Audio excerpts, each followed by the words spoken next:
बस स्टार्ट करें। हाँ, अरुण सर द्वारा आज हमें बताया जाएगा कैसे विषय को खराब करने पर रोचक ज्ञान दिया जाएगा।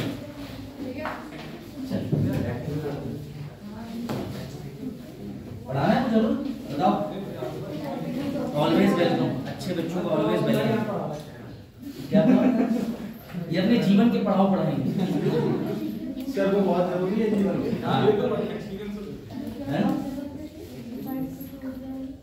लेकिन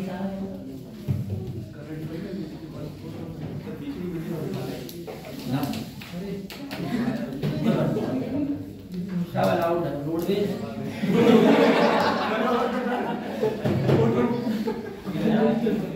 कोई आके उठा दे।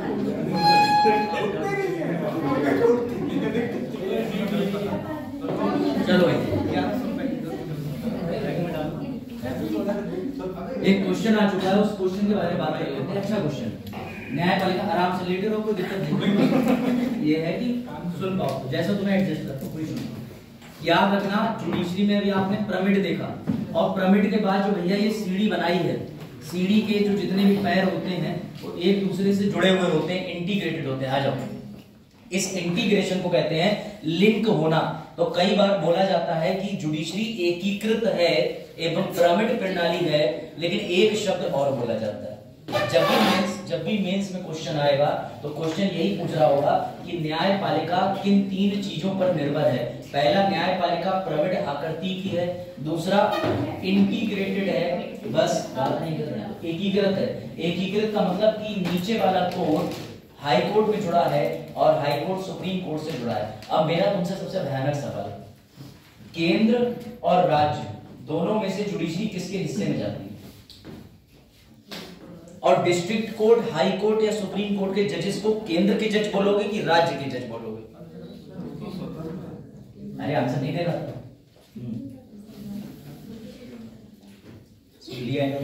इसका मतलब याद रखना, judiciary is not a state. State का मतलब कोई ये नहीं कह सकता कि राज्य सरकार के जज हैं। जुडिशरी हमेशा क्या रहेगी? इंडिपेंडेंट।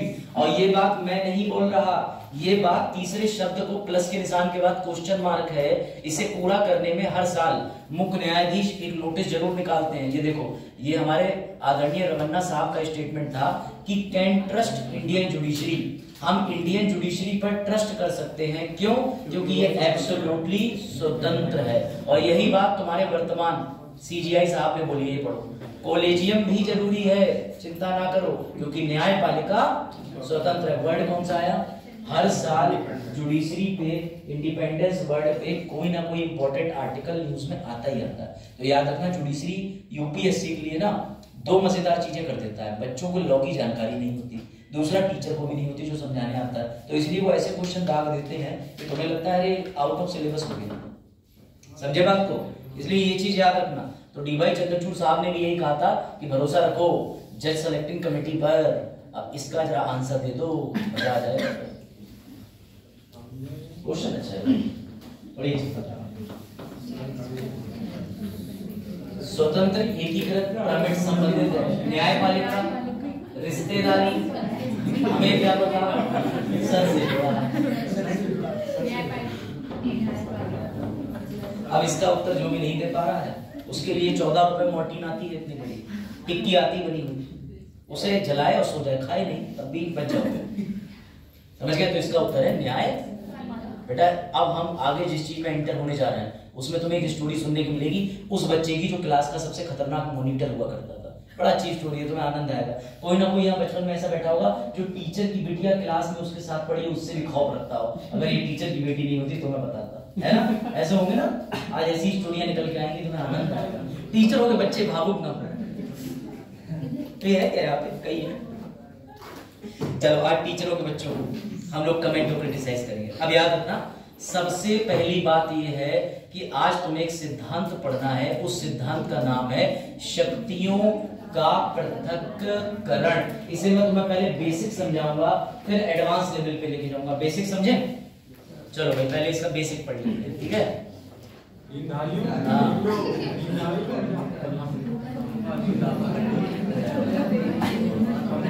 मुझे पता था अरुण सोएगा, नींद की टाइमिंग देखें आप।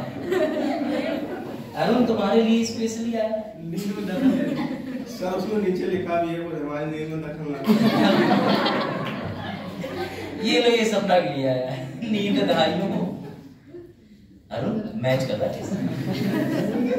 सर, कितना क्यूट तो है, ये बात तो क्यूट तो है। मेरे तो उल्टी आई वो तो बच्चों ने भी वो खिला दी हरी वाली टॉफी। उसी से बात है ये। चल अब भाई आज हम स्टोरी सुनेंगे। सर आप भोला को बार ले आ रहे हो, चलो भोला की स्टोरी सुनते हैं। बेटा एक बार जब तुम सभी लोग स्कूल में पढ़ रहे होगे, अभी तो कोई नहीं है ना स्कूल में, तो उस वक्त मैं तुम्हें एक चीज बताता हूँ। तुम्हारे साथ में एक भोला या भोली पड़ी होगी। सर भोला और भोली कौन? भोला और भोली वो जिसे टीचर ने कहा होगा student come here, you are very sincere, I am making you class monitor. तो उसने कहा होगा ओके मैम, यस मैम, जी मैम। ऐसी बच्चियां थी रही होंगी क्लास में निश्चित। अब तुम सोच के देखो कि वही बच्ची क्लास में सुबह प्रेयर कराते वक्त इंचार्ज है, प्रेयर भी वही करा रही है, मॉनिटर भी वही है, डिसिप्लिन इंचार्ज भी वही है, चौक से नाम लिख दे रही है, हाउस का कैप्टन भी वही है। तुम्हारे हाउस होंगे ना Vindhyachal, Himalaya, green house, red house, समझ गए? उसके बाद सबसे खराब दुख वो टीचर की बिटिया भी है।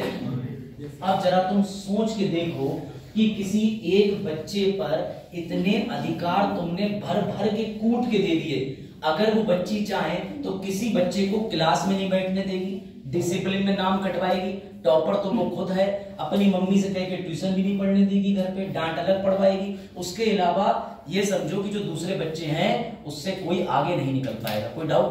बेटा इसी को कहते हैं, हाँ बिल्कुल सही बात है, सब अलग है लेकिन फीलिंग। इसका मतलब इनका है कि उससे दोस्ती करके रखो, लेकिन दोस्ती में भी वो आपको आगे नहीं बढ़ने देगी क्योंकि उसकी मम्मी एक्स्ट्रा पढ़ा देंगी।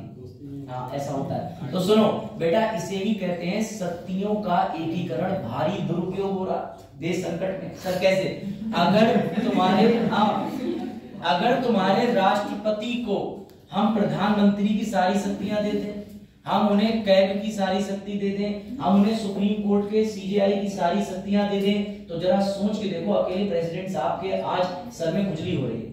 बोले यार नियम बना दो, सबके बाल उतरवा दिए जाएंगे संडे को। मेरी बात समझो, तानाशाही, इसे अंग्रेजी में डेस्पोटिज्म कहते हैं। बेटा डेस्पोटिज्म का मतलब होता है जब सारी शक्ति किसी एक व्यक्ति में केंद्रीकृत कर दी जाए, एकीकृत कर दी जाए, तो उसे कंसंट्रेशन ऑफ वेल्थ कहते हैं। सोनू सोचो, तुम्हारे भैया पुलिस में भी हैं, उनके पापा भी पुलिस में, उनके पापा एसपी, मतलब पूरा घर तुम्हारे पड़ोसी का सब गवर्नमेंट ऑफिसर सब पुलिस में, क्या तुम उनके खिलाफ एफआईआर लिखवा पाओगे?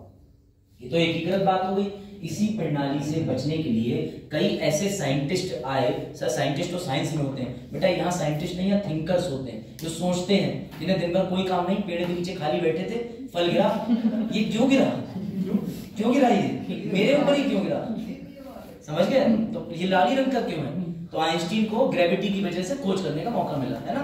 तो बेटा समझो, शक्तियों का एकीकरण आइंस्टीन ने करी थी ना, ग्रेविटी खोज न्यूटन ने। हाँ मैं डाउट में तभी पूछ रहा हूँ भाई तुमसे, न्यूटन ने करी थी ना। चलो ठीक है, तो न्यूटन ने जब खोज करी थी तो बताते हैं कि सेब जो गिरा था उसमें सेब की गलती थी, न्यूटन ने कोई फायदा नहीं पहुंचाता, ना वो सेब गिरता ना वो समय होते। कुछ लोगों ने तो मीम भी बनाए कि उनका रिश्ता टूट गया था तो वो दुख में बैठे थे। दुख है। अब सुनो ध्यान से। अच्छा इस सिस्टम को कैसे सुधारे? अगर क्लास में मॉनिटर कोई दूसरा बच्चा हो, प्रेयर कोई दूसरा बच्चा कराए, कैप्टन कोई और हो, डिसिप्लिन इंचार्ज कोई और हो, अलग अलग चीजों में बांट देंगे तो एक फायदा हो जाएगा। हो सकता है चेतन को टारगेट ही करा जाए। अब वो जो टीचर साहब की बेटी थी, मॉनिटर थी, डिसिप्लिन इंचार्ज थी, हाउस कैप्टन थी, उसने अगर सोच लिया कि मुझे चेतन से खुंदक है, तो भैया चेतन को रट्टा रट्टा के दौड़ा दौड़ा के क्लास से निकलवाया। क्यों? चेतन खाली बैठे हैं, चेतन मन में बात कर रहा है, उनने नाम लिख दिया, बोले मैं तो किसी से बात भी नहीं कर रहा, बोले मन में तो कर रहे थे बात, उन्होंने नाम लिख दिया। ठीक है, चेतन कह रहे हैं कि मुझे पीटी, योगा या किसी प्रोग्राम में पार्टिसिपेट करा दो, बोले तुझे तो नहीं कराऊंगी मैं जानबूझ करके, क्योंकि एनिमी है। तो समझो बात को, अगर किसी एक ही व्यक्ति के पास सारी शक्तियों का केंद्रीकरण रहेगा तो सारी शक्तियों का दुरुपयोग होगा। इसीलिए सुझाया जाता है कि हर स्टेज पर, हर जगह पर शक्तियों का विभाजन जरूरी है। डीएसडब्ल्यू से टीचर भी हो, वेद प्रकाश भैया का काम भी कर ले, क्लास भी देख रहे हो, ब्रह्मांड में प्राचार्य भी है, तो चल भी तुम्हारी क्लास है। हर काम के लिए अलग अलग व्यक्ति होता है कि नहीं होता है, तो वो काम ट्रांसपेरेंसी के साथ और सही तरीके से चल पाता है। इसे कहते हैं शक्तियों का विभाजन या फिर शक्तियों का पृथक्करण। ये इन तीनों ने दिया था, यही खाली थी। ये है एरिस्टोटल। एरिस्टोटल को माना जाता है, इन्होंने किताब लिखी थी दी रिपब्लिका। 158 देशों का संविधान इन्होंने पढ़ के स्टडी करा था। मेरी बात समझो, एक बार में नहीं समझ आया होगा, कई बार पढ़ा होगा। तो 158 देशों का इन्होंने संविधान स्टडी करा। उसके बाद एरिस्टोटल एक विचारक थे। इन विचारक बाबूजी का मानना था कि कहीं पे भी डेस्पोटिज्म, एकीकरण प्रणाली गलत होती है और एकीकरण प्रणाली के विरुद्ध पृथक्कीकरण का सिद्धांत लागू करना चाहिए। इन्हीं के बाद में एक और भैया आए जिनका नाम था जॉन लॉकी। सब्जी का नाम नहीं है, जॉन लॉके। क्योंकि मैं तुम्हें इसलिए बता रहा हूं, मेरी बात समझो। एमए पॉलिटिकल साइंस ऑप्शनल में पहले ये सब पढ़ना पड़ता था, अब यूपीएससी का कुछ नहीं पता। अब वो लिख देगा जॉन लॉकी का कौन सा सिद्धांत था, मॉन्टेस्क्यू का कौन सा सिद्धांत था। एक क्वेश्चन फेंकता है वो। मैं कह रहा हूं कि तुम्हारे क्वेश्चन 50% बन गए, इन्हें छूना भी मत। लेकिन 49 बन पा रहे हैं तो 50% ये थोड़ी टेक्निकल चीजें बाई चांस बनाई थी, क्योंकि इस समय पेपर में अनएक्सपेक्टेड चीजें ही आ जाती हैं। यूपीएससी का मतलब यही है, unpredictable public service commission of India. बढ़िया है, ठीक है। अब ध्यान से देखो, अब जब मैं कल ये खोल के बैठा था तो मम्मी बोली है ये कैसी लड़की, मैंने कहा लड़की नहीं है वो, जॉन लॉकी है। तो होता है, माँ बाप को थोड़ी पता कौन लॉकी कौन तो रही है। चलो तो जॉन लॉकी साहब विद सम्मान, ठीक है। तो जॉन लॉकी साहब ने भी इस सिद्धांत को अपनाया था। और अभी तुम्हें पता चलेगा कि जॉन लॉकी का अमेरिका का संविधान, अमेरिका बनाने में बहुत बड़ा हाथ था। एक मेरा सवाल है, डॉलर पे किसकी फोटो छपी होती है? किसकी? डॉलर पे। जैसे इंडिया में तो तुम्हें पता है ना, नोटों पे किसकी फोटो छपी आ रही है? आती है, पता है, आदरणीय महात्मा मोहनदास करमचंद गांधी, 2 अक्टूबर 1869 पोरबंदर। अब आगे बढ़ते, बताओ जी। हाँ भैया, निबंध लिखे थे मैंने भी बचपन में। अब नहीं कि गांधी जी पे निबंध आ रहा है, दोस्त पे आ रहा है, दोनों का एक ही लिखा रहा है। मेरा दोस्त बहुत सीधा है, उसने अहिंसा आंदोलन लड़ा, उसकी पत्नी आदरणीय कस्तूरबा ने घर से निकाल दिया। चलो देखो, तो जॉन लॉकी पे आ जाओ बेटा। जॉन लॉकी का भी हाथ देखना बहुत आएगा। ये आया वो व्यक्ति जिस पे सवाल बनेगा बेटा। इसकी किताब का नाम और एग्जीक्यूटिव, जुडिशरी, लेजिस्लेटिव, और ये है मॉन्टेस्क्यू बाबू। इनका नाम मत भूलना, मैं तो कह रहा हूँ कि स्पेलिंग भी याद कर लो। QUIEU है, मॉन्टेस्क्यू। ये फ्रेंच के थे भैया, समझो। ये फ्रेंच आदमी थे और इन्होंने देखो तो एकदम अपना फोटो अलग स्टाइल में खिंचवाया है, इधर से शक्ल देके पोर्ट्रेट। तो बनाने वाले की कला है, तो उधर नहीं देख पाएगा। यही गुस्से में हूं, मत बना। चलो, इन्हें कुल सर इस बात का है कि चेतन का नाम ही क्यों लिया क्लास मॉनिटर में। गुस्सा बेचारे, कहाँ गुस्सा आया?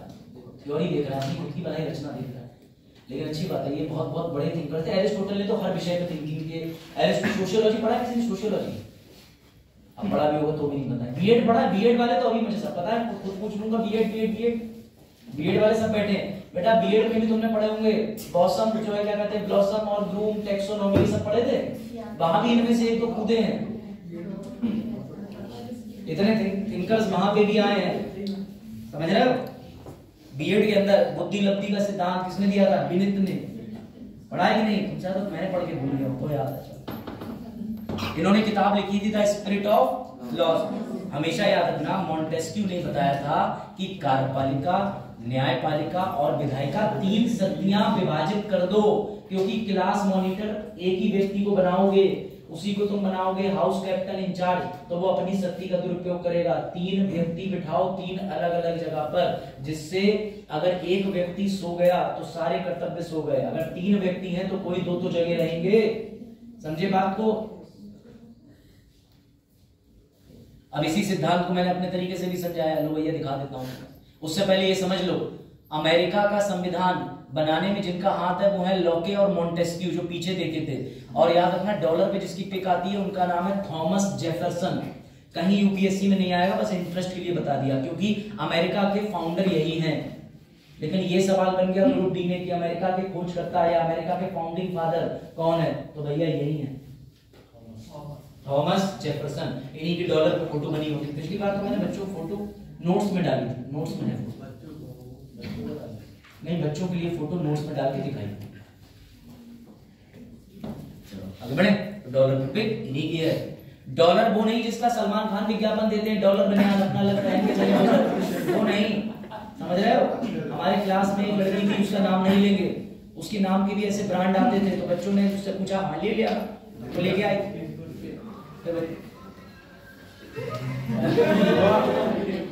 चलो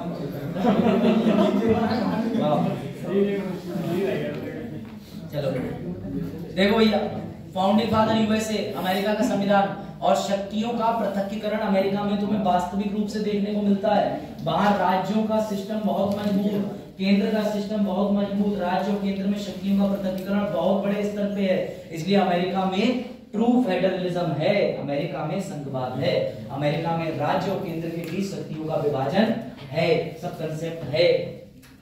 सर हमारा यूपीएससी है, बिहेवियर का रिजल्ट है। लो ये देखो, ये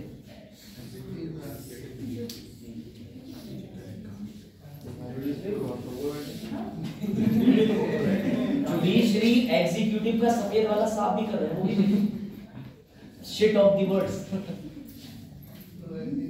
समझे? तो बेटा लेजिस्लेटिव, जुडिशरी, एग्जीक्यूटिव एक ही पेड़ की 3 शाखाएं हैं। ये बात ध्यान रखना कि ये कुछ अलग से नहीं बनाया है, क्योंकि क्वेश्चन अगर यूपीएससी ने जरा भी क्रिएटिव होकर दे दिया कि ऑल्दो एग्जीक्यूटिव, लेजिस्लेटिव, जुडिशरी तीनों का ओरिजिन कॉन्स्टिट्यूशन से, तीनों निकली एक ही जगह से, परंतु भिन्नता क्या है, तो अमेरिका से कंपेयर करके बताना, जॉन लॉकी के बारे में लिखना, मॉन्टेस्क्यू का सिद्धांत लिखना, और इंडिया में भी एक प्रणाली अपनाई जाती है ये लिखना। ऐसे मीन्स का आंसर बनता है। एक पेड़ देख के आंसर याद आ जाना चाहिए, क्योंकि तुम उस दिन अपनी गर्दन हिला रहे होगे मेंस में, इधर तुम्हें पेड़ दिखेगा, अरे चिड़िया, पेड़, 3 ऐसे, हाँ याद आ गया मुझे, फिर तुम पेड़ बनाओगे, फेल हो जाओ। ये अब समझ लो, जिसे नहीं पता कि लेजिस्लेटिव, एग्जीक्यूटिव, जुडिशरी काम क्या करते हैं, मैं शुरू में जो चीख रहा था जरा उसको देख लो। विधायिका का क्या काम है बताओ, विधायिका का क्या काम है? उसके बगल में कार्यपालिका का, वेरी गुड, और जुडिशरी का क्या करेगा? जुडिशरी का काम है सिर्फ व्याख्या करना। अगर तुम वकील के पास जाओगे, उससे कहोगे लो भैया ये देखो हमारा केस है, तो वो फाइल पढ़ने के पैसे ले लेगा, समझ लेना, व्याख्या करके, समझ गए? सोनू लिख लिया, बढ़िया थे। बचपन में आती थी ना हम लोग, उस समय तुलसीदास की व्याख्या वगैरह एक का ग्रंथ लेते थे, हाँ सब में वही लिखते थे। कभी निम्न पंक्तियों में कहना चाह रहे हैं आज वायु की वेग बहुत तेज है, आज मेघ बरसेगी, और पड़ोस वाले दोस्त से 2 लाइनें कॉपी करके उसने कह दिया तुलसीदास का जन्म बनारस में हुआ, मेघ बरसेगी जन्म बनारस में हुआ। और ऐसी अच्छा, तुम लोगों ने, मुझे अभी बचपन की याद है, तुम लोगों ने वाली कहानी पर किताब वो पोएम पढ़ी होगी, एक चूहा था, उसने कहा था चुहिया से मैं चाहता हूँ बकरी को लाया था, जो सेठ के घर से मैं टोपी और चाहता तो अपना रहे देश देश पर काम को अपना नहीं पढ़ा। एक पोएम थी जिसमें चूहा जाता है दिल्ली विजिट करने। अच्छा तुमने और बाकी तो पढ़ी होगी कि लोकतंत्र चल रहा है, छीन रहा है सत्ता, ये सब नहीं पढ़ा? तुम्हें कुछ नहीं याद है? कहाँ से पढ़ा तुमने?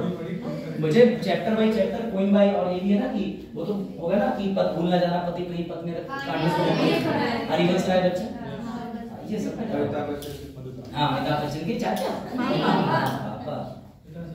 अच्छा 2 मिनट का गैप, ठीक है, अभी आया, बस उससे कम समय लगेगा। हाँ मुझे भी बताइए।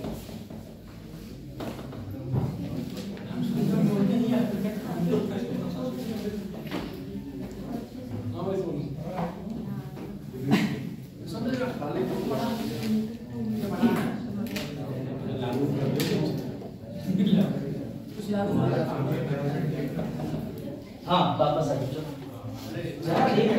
सोने और रोने दोनों। तो हम लोग कहाँ पर थे, क्या समझा रहा था मैं तुम्हें? पद। तो तुम्हें ये सब याद नहीं है, ये सब तुम्हें याद नहीं करेगा। इसके अलावा मैं कहानियां भी तो याद होगी। अभी पीछे बता दिया था हीरा मोती चूड़ी के 2 अच्छा हाँ, तुम लोगों ने एनसीईआरटी के बच्चों को ट्यूशंस नहीं पढ़ाई होंगी, ये बात मैंने भी तो नहीं पढ़ाई, तुम्हें तो याद है, बड़ी घनघोर बेइज्जती कर रहा हूं। चलो फिलहाल आ जाओ, कार्यपालिका, विधायिका, न्यायपालिका। अब आ जाओ बेटा, ये देखो अमेरिका। सर अमेरिका तो दिख नहीं रहा, मैं तुम्हें बताना चाहता हूं कि लेजिस्लेटिव के अंदर अमेरिका में क्या सिस्टम है, ध्यान दे लेना एक बार। लेजिस्लेटिव यानी वहां पर 2 हैं संसद के अंदर सदन, एक सीनेट जिसे उच्च सदन बोल सकते हो तुम्हारे यहाँ का राज्यसभा, एक है वहां पे प्रतिनिधियों का हाउस ऑफ रिप्रेजेंटेटिव जिसे तुम लोकसभा कह सकते हो। याद रखना, मैंने तुम्हें हमेशा ये बात बताई है, एग्जीक्यूटिव के अंदर कौन कौन आता है? राष्ट्रपति तुम्हारे देश के भी, उपराष्ट्रपति तुम्हारे देश के भी, जितने मंत्री, सब कुछ छोड़ दो। पूजा आप डीएम बनोगी, आप इन तीनों में से क्या बनोगी? क्योंकि ये मैंने शुरू में बताया था, आप नहीं हो तो आज आपको बता दूं मैं दोबारा। आपको बनना है डिस्ट्रिक्ट मजिस्ट्रेट यानी decision maker of the collector, और बाकी बच्चे ऑलरेडी कलेक्टर है, पीडीएफ कलेक्टर। हाँ बताओ, आप जब डीएम बनोगी तो किसमें जाओगी? सर जुडिशरी में मैं जा नहीं सकती, संजय भैया जिंदाबाद, लेजिस्लेटिव तो बचा कौन सा, बीच वाला। अगर आप डीएम बनते हो, आप एसपी बनते हो, समझ रहे, अब ये नहीं तुम अर्दली बन के आए हो, कहने मतलब ये है तुम एसपी बनते हो, तुम डीएम बनते हो, या तुम किसी भी कार्यपालिका के अंदर कोई पद लेते हो तो तुम एग्जीक्यूटिव कहलाओगे। DM executive, SDM executive, ADM executive. तुम्हारे पापा तो किसी विभाग में सरकारी अच्छे पद पर है, एग्जीक्यूटिव। वो कभी भी संसद में जाके विधि नहीं बनाते, विधि आती है वो पालन करते हैं, और जनता भी पालन ही करती है। अगर आ गया कि 18 तारीख को वोटिंग में जाओ वोट डालने, वरना वोट तुम्हें दोबारा मौका नहीं मिलेगा, तुम भक्कड़े हो, तो क्या है, पालन कर रहे हो। और एग्जीक्यूटिव में पुलिस भी आती है, क्योंकि पुलिस कहती है हमारे लिए आदेश आया है 2 लोगों को पकड़ के ले जाना, हम किसी को तो ले जाएंगे पकड़ के, तो पूरे घर में सब पे लठियां चलाते हैं जो हत्या छोड़ जाए। ऐसा होता है ना प्रैक्टिकली। चलो, तो अमेरिका में ये सिद्धांत बिल्कुल कठोर रूप से फॉलो होता है। अब चलो मैं तुम्हें स्टोरी सुनाता हूँ एक बार फिर से डिस्ट्रीब्यूशन की। ये रहा मेरा घर से पहले चौकीदार भैया, अच्छा एग्जैक्टली। अब ध्यान देना, मैंने अपने घर की सुरक्षा, मेरा घर इज अ कंट्री इंडिया, ये स्टोरी समझ गए तो तुम समझ जाओगे कंसेप्ट डिस्ट्रीब्यूशन ऑफ पावर। मैंने अपने गेट की सुरक्षा के लिए सबसे पहले अपने कॉलोनी के बाहर एक गार्ड तैनात कर रखा है, सोसाइटी या कॉलोनी। अब ये गार्ड मान लो इस गार्ड को रात में मोबाइल पे टिकटॉक वीडियो बनाने का शौक, अब ये लापरवाही के चलते घुस गया किसी बिल्डिंग में वीडियो बना रहा, इसने लापरवाही कर दी। अगर बेटा मैंने अपने घर के, अपने शहर के लिए या अपनी कॉलोनी के लिए इसके अतिरिक्त कोई और पर्सन नहीं रखा होता तो लुट गया घर आज। अब आते हैं दूसरे स्तर पे, फिर मैंने एक सिक्योरिटी गार्ड अपने घर के गेट पे रख रखा है, और इसका एक ही काम है कि अगर कोई पहली सिक्योरिटी में ब्रीच करके आ गया, यानी तोड़ के आ गया, निषेध जगह पे घुस के आ गया, तो ये वाले जो गार्ड भैया हैं ये उसे भगा देंगे। अगर आप मान के चलो ये भी सो गए, इन्हें भी नींद आ गई क्योंकि बुजुर्ग हैं, तो इसके लिए फिर मैंने आखिरी स्तर पे रख रखे हैं अपने जस्ट दरवाजे से पहले, ड्राइंग रूम से पहले 2 गार्ड। अब ये गार्ड तो उम्मीद है चूक नहीं करेंगे। तो अगर मैंने 3 स्तरीय सुरक्षा बनाई है, जुडिशरी, एग्जीक्यूटिव, लेजिस्लेटिव, तो सुरक्षा बढ़ गई। अब अगर सिर्फ सबसे पहले चौकीदार गार्ड ही होते तो आदमी तो कोई उन्हें थैले भर के ले जाता और सीधे घुस आता कि नहीं घुस आता। इसी कंसेप्ट पे तुम्हारा देश और अमेरिका चलता है। अमेरिका कहता है कि किसी देश के विकास के लिए जुडिशरी, लेजिस्लेटिव, एग्जीक्यूटिव, कार्यपालिका, विधायिका, न्यायपालिका, इन तीनों का विभाजन जरूरी है। प्रीति समझ आ रहा पीछे? क्या नाम है आपका? संध्या? चंचल। अरे मैं आपकी बात सुन नहीं पाया था। चंचल क्या हुआ? जाना तो नहीं है घर?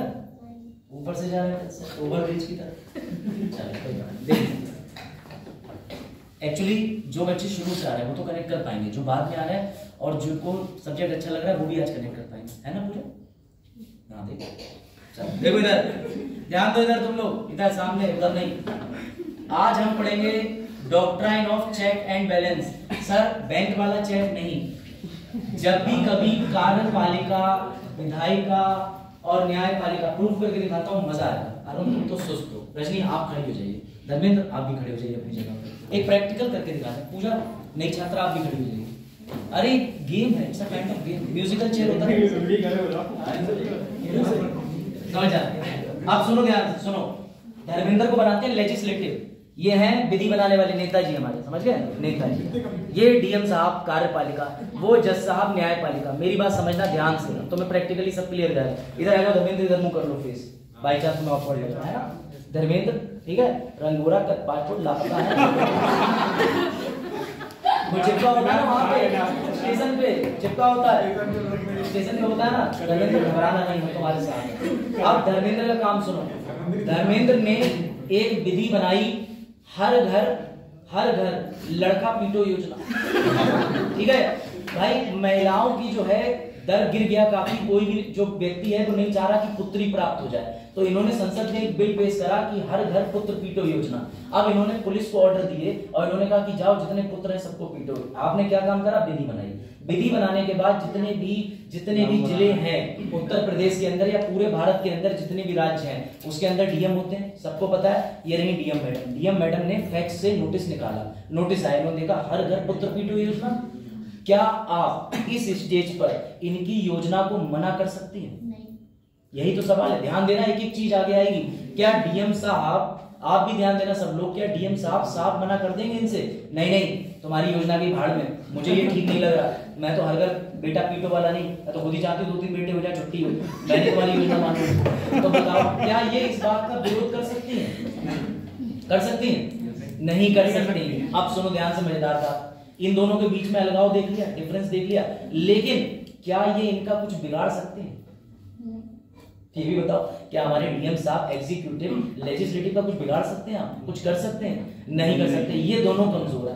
अब यही बात बाबा साहेब अंबेडकर को पता थी। क्यों? Double role. डबल रोल कैसे? प्रधानमंत्री जब भी कभी संसद के लोकसभा में बैठेगा तो वो विधायिका भी है, लेकिन जब वो फील्ड पे जाएगा तो वो कार्यपालिका भी है। नहीं समझे? तो उन्हें ये शक था बाबा साहेब को कि भीमराव अंबेडकर साहब जो थे जीनियस लेवल आदमी, उन्हें ये शक था कि प्रधानमंत्री संसद में अपनी मर्जी का नियम भी बनाएंगे और अपनी मर्जी से पालन भी करवाएंगे। ये दोनों जो हमारे स्तंभ है ये खराब हो गए। तो बाबा साहेब ने इसलिए दिया तीसरा मजबूत स्तंभ, न्यायपालिका। अब रजनी आप बताओ, इन्होंने ऑर्डर का पालन करा, लेकिन ये सामान्य जनता, ये आगे जो बच्चे बैठे हैं, ये भाग के गए। इन्होंने कहा हमारे मेहरारू को 3 बार लड़का हो गया, हम क्या करें? योजना है छत्तीसगढ़ की, ठीक है, मेहरुआ योजना। चलो, इन्होंने कहा भैया भगवान की देन है, 3 लड़के हो गए, हम क्या कर सकते हैं? अब सुनो, अब इन्हें भैया कूटा जाने लगा, अब इन्हें धर धर के कूटा जा रहा है। तो डीएम साहब का आदेश है, डीएम साहब ने भेज दिया हमारे संजीव बीरपाल जैसे पुलिस वालों को, बोले नहीं गया। अब बीरपाल मन की भी खुंदक निकाल रहा है, कभी मुझे आगे बैठने नहीं दिया, दन चल रहा डंडा दोनों में। अब समझो बात को। ऐसे में तीसरा स्तंभ बाबा साहब ने क्यों बनाया? अब एक्टिव होता है जुडिशरी। जुडिशरी इन्हें और इन्हें दोनों को डांट सकता है, ये जुडिशरी की पावर है। जुडिशरी इनसे क्या कहेगा? इनसे कहेगा कि तुम्हारी हिम्मत कैसे हुई उसका मौलिक अधिकार छीनने की, ये कहेंगे इनके आदेश पे। अब मजेदार बात आती है, ये उठाएंगे संविधान की किताब, ये कहेंगे कहीं नहीं लिखा है आर्टिकल 14 में कि पुत्रों के संरक्षण के लिए कोई कानून बनाया जाए, पुत्रियों के संरक्षण के लिए कानून बनाओ। तब ये जाके ऑर्डर पास करेंगे सुप्रीम कोर्ट कि आज से विधायिका का ये जो नियम है ये संविधान के खिलाफ है, ये देश में लागू नहीं होगा, और इनको तुरंत आदेश भेजेंगे, फिर ये अपना एक्ट निरस्त कर देंगे। बात आई समझ में? नहीं? बैठ जाओ, अब आप भी बैठ जाओ, अब आगे समझ में बैठ जाओ। अब ध्यान से सुनो ट्विस्ट, क्या हमारे एग्जीक्यूटिव और लेजिस्लेटिव मिलकर जुडिशरी का कुछ बिगाड़ सकते हैं? बिगाड़ सकते हैं?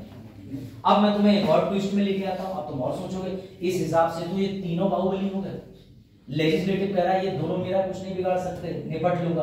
कार्यपालिका कह रही है कि ये मेरा कुछ नहीं बिगाड़ सकते, तो आदेश ही देंगे, नहीं पालन करूं, 3 साल की छुट्टी पे निकल जा रही मसूरी, समझ रहे हो? क्या कर लोगे देखो, अपने दूसरे एग्जाम निकाल के दूसरे स्टेट में चली जा रही हूँ, इस स्टेट की योजना ही फॉलो करूंगी।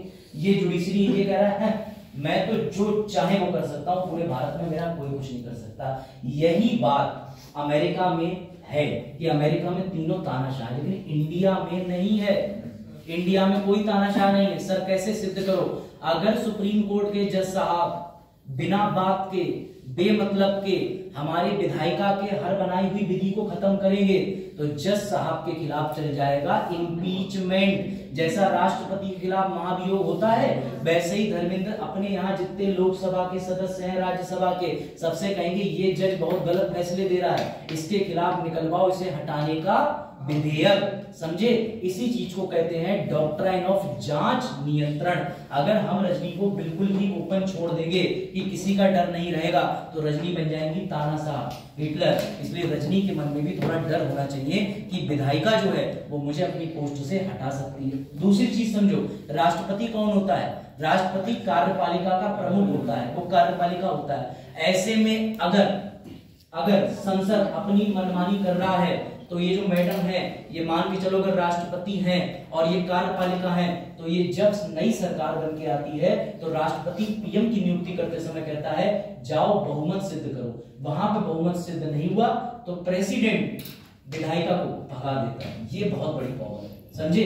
अभी तक राष्ट्रपति का नियम चल रहा था, एग्जीक्यूटिव कार्यपालिका उत्तरदायी है विधायिका को, लेकिन अब तुम्हें गेम चेंजिंग चीज देखने को मिल रही होगी कि एक राष्ट्रपति भी बनने वाली सरकार को भगा सकता है जब वो कॉन्फिडेंस मोशन पूरा करने की मांग करता है। बात आई समझ में कि नहीं? तो जुडिशरी पे कंट्रोल है लेजिस्लेटिव का, कार्यपालिका का कंट्रोल है विधायिका पर, और विधायिका का भी नियंत्रण है कार्यपालिका पर। जब तीनों का एक दूसरे पे नियंत्रण होता है, मुबारक हो तुम सीख चुके हो नियंत्रण और संतुलन का सिद्धांत। बताओ अरे शुक्रिया। लैब में जाने मन कर रहा है, बस ठीक है, एक दो लेक्चर भी बजाएंगे तो। अरे ठीक, ये समझ गए कि नहीं? तो देखो यही लिखा है, मैंने इसलिए लिखा है कि विधायिका संसद राष्ट्रपति को महाभियोग से हटा सकती है, उन पे भी कंट्रोल है। उल्टा भी है, जब राष्ट्रपति साहब मेजोरिटी नहीं मिलती, मैंने लिखा है कि राष्ट्रपति को मेजोरिटी ना होने पर वो हटा सकते हैं सरकार को। और जजों की नियुक्ति में भी एक रोल होता है, राष्ट्रपति तो नियुक्ति करता है, तो राष्ट्रपति नियुक्ति, लेकिन राष्ट्रपति वाली नियुक्ति तो प्रभावित हो गई कोलेजियम के कारण। वो आगे मैं बताऊंगा, 3 जजों का केस जब पड़ेंगे। छोटा कर दे इसको, ये लो भाई, तुम्हारे छोटे भाई की तरह बना दिया।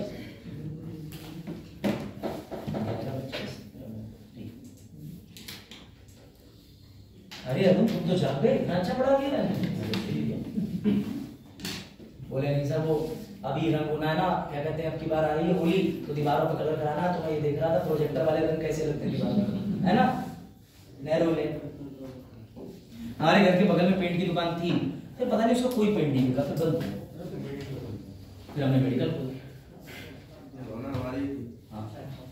नहीं, उससे भी बहुमूल्य दुकान मेरे घर के पास में, जो सरकार के लिए राजस्व की प्राप्ति करा रही है, हाँ, जिसे सोमरस कहा जाता है। नहीं, काश हमारे हाथ में होता तो 2-3 तो हम ही ले लेते। सबसे बढ़िया, नीचे दवा, ऊपर दारू, दवा दारू का असर है, दारू की दवा ले या दवा से दारू तक का कितने कैमरे पे सारी बातें कर लो, सब अधिकारियों के सामने। क्यों पता चला वहां डीएसडब्ल्यू से ये बातें हो रही हैं, एग्रीमेंट भेजेगी। बोले पुराने छात्र हुए अभ्युदय के यूपीएससी से हताश, अब उन्होंने खोली 2200। आपको कह रहे हैं कि आओ तुम्हें एक दिन के लिए मैं बनाऊं डीएम। संदीप भैया, सही बात, जी बात सही। 85 वाला ना, वो ये कम लिया करो भाई, ठीक नहीं।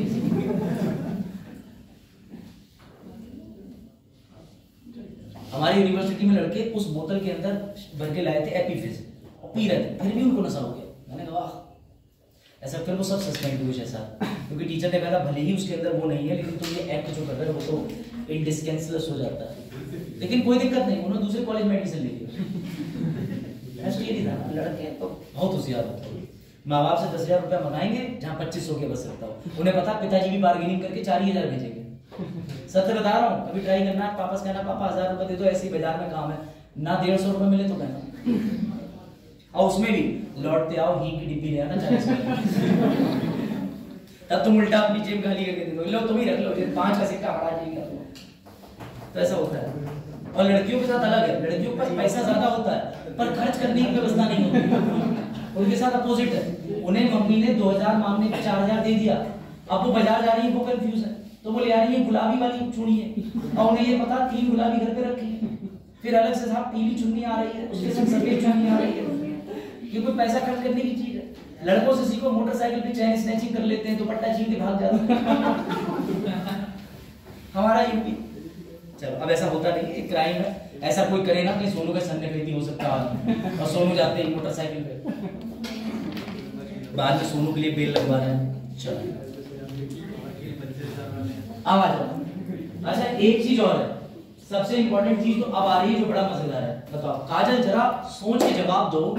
काजल जज बन गई बड़ा मेहनत करके। काजल ने सोचा यूपीएससी का रास्ता है कठिन, मैं बेचारी हूँ सर की तरह, क्योंकि अब सर बन गए जज, तो सर से फोन करके मैं किताबों के नाम और दिन भर दिमाग खाऊंगी, सर मुझे भी जज बनवा देंगे। मतलब मेहनत से, पैसे से नहीं, 1 लाख रुपया। चलो समझो, तो इन्हें भैया इन्होंने जुडिशरी का कोर्स लिया, इन्होंने ज्वाइन करा, ये जज बन गई। अब सुनो ध्यान से, काजल, हाँ एक्सपीरियंस बिल्कुल सही, काजल बनी ये है कल। तो बताइए, उनका नाम काजल है, तुम्हारी आंखों में काजल, अंधकार में हो गए। चलो कवि इस रचना से कहना चाहते हैं कि जगत अंधकार में मोहे दीप ना करे। चलो भाई, तो समझ गए, कवि काव्य रचनाएं पढ़ते रहा। बिहार में हिंदी का पेपर था तो हिंदी ठीक हो गई। देखो भाई काजल, ध्यान सुनिए, काजल बन गई 45 साल में डीजे। डीजे का मतलब बरातों वाला डीजे नहीं, डिस्ट्रिक्ट जज, डिस्ट्रिक्ट जज, जिला एवं सत्र न्यायाधीश। अब उसके बाद सुनिए भैया ध्यान से, इनके रिश्तेदारी में इनके दूर दराज के मामा, अच्छे आपके मामा, लेकिन सिर्फ एक कंडीशन बता रहा हूँ, इनके मामा के कोई मित्र हैं, उन्होंने कोई ऐसा कांड कर दिया जिसकी वजह से अदालत में उनका मामला चल रहा है ट्रायल। अब समझो बात को, क्या आपको नहीं लगता कि काजल के मन में थोड़ी सिंपैथी रहेगी, उन्हें छोड़ सकती है, दया रह सकती है, रिश्तेदारी रह सकती है, जान पहचान का मिसयूज हो सकता है? क्या लगता है आलोक और अश्विन, बताओ?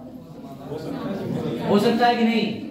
मैंने यही लिखा है, ए और बी दो लोगों का मुकदमा है, ए पीड़ित है, बी जिसने जुर्म कराया। अब बी जो है वो जज साहब का रिश्तेदार है, तो क्या जज साहब उसे छुड़ाने का प्रयास तो कर सकते हैं? बेटा इसे ही कहते हैं प्राकृतिक न्याय। प्राकृतिक न्याय का मतलब जुडिशरी के ऊपर एक जिम्मेदारी थोप दी गई, क्योंकि अब जुडिशरी पढ़ रहे हैं तो जुडिशरी के कुछ विशेषताएं हैं।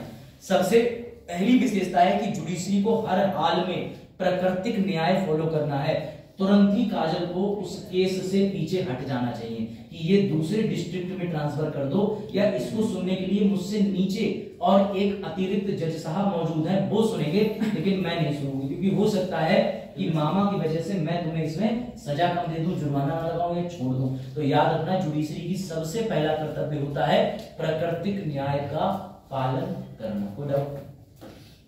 ये जजों पे सबसे बड़ी जिम्मेदारी है, क्योंकि ये किताबों में नहीं लिखी। अब तुम लोग जॉली एलएलबी देख के खुश हो।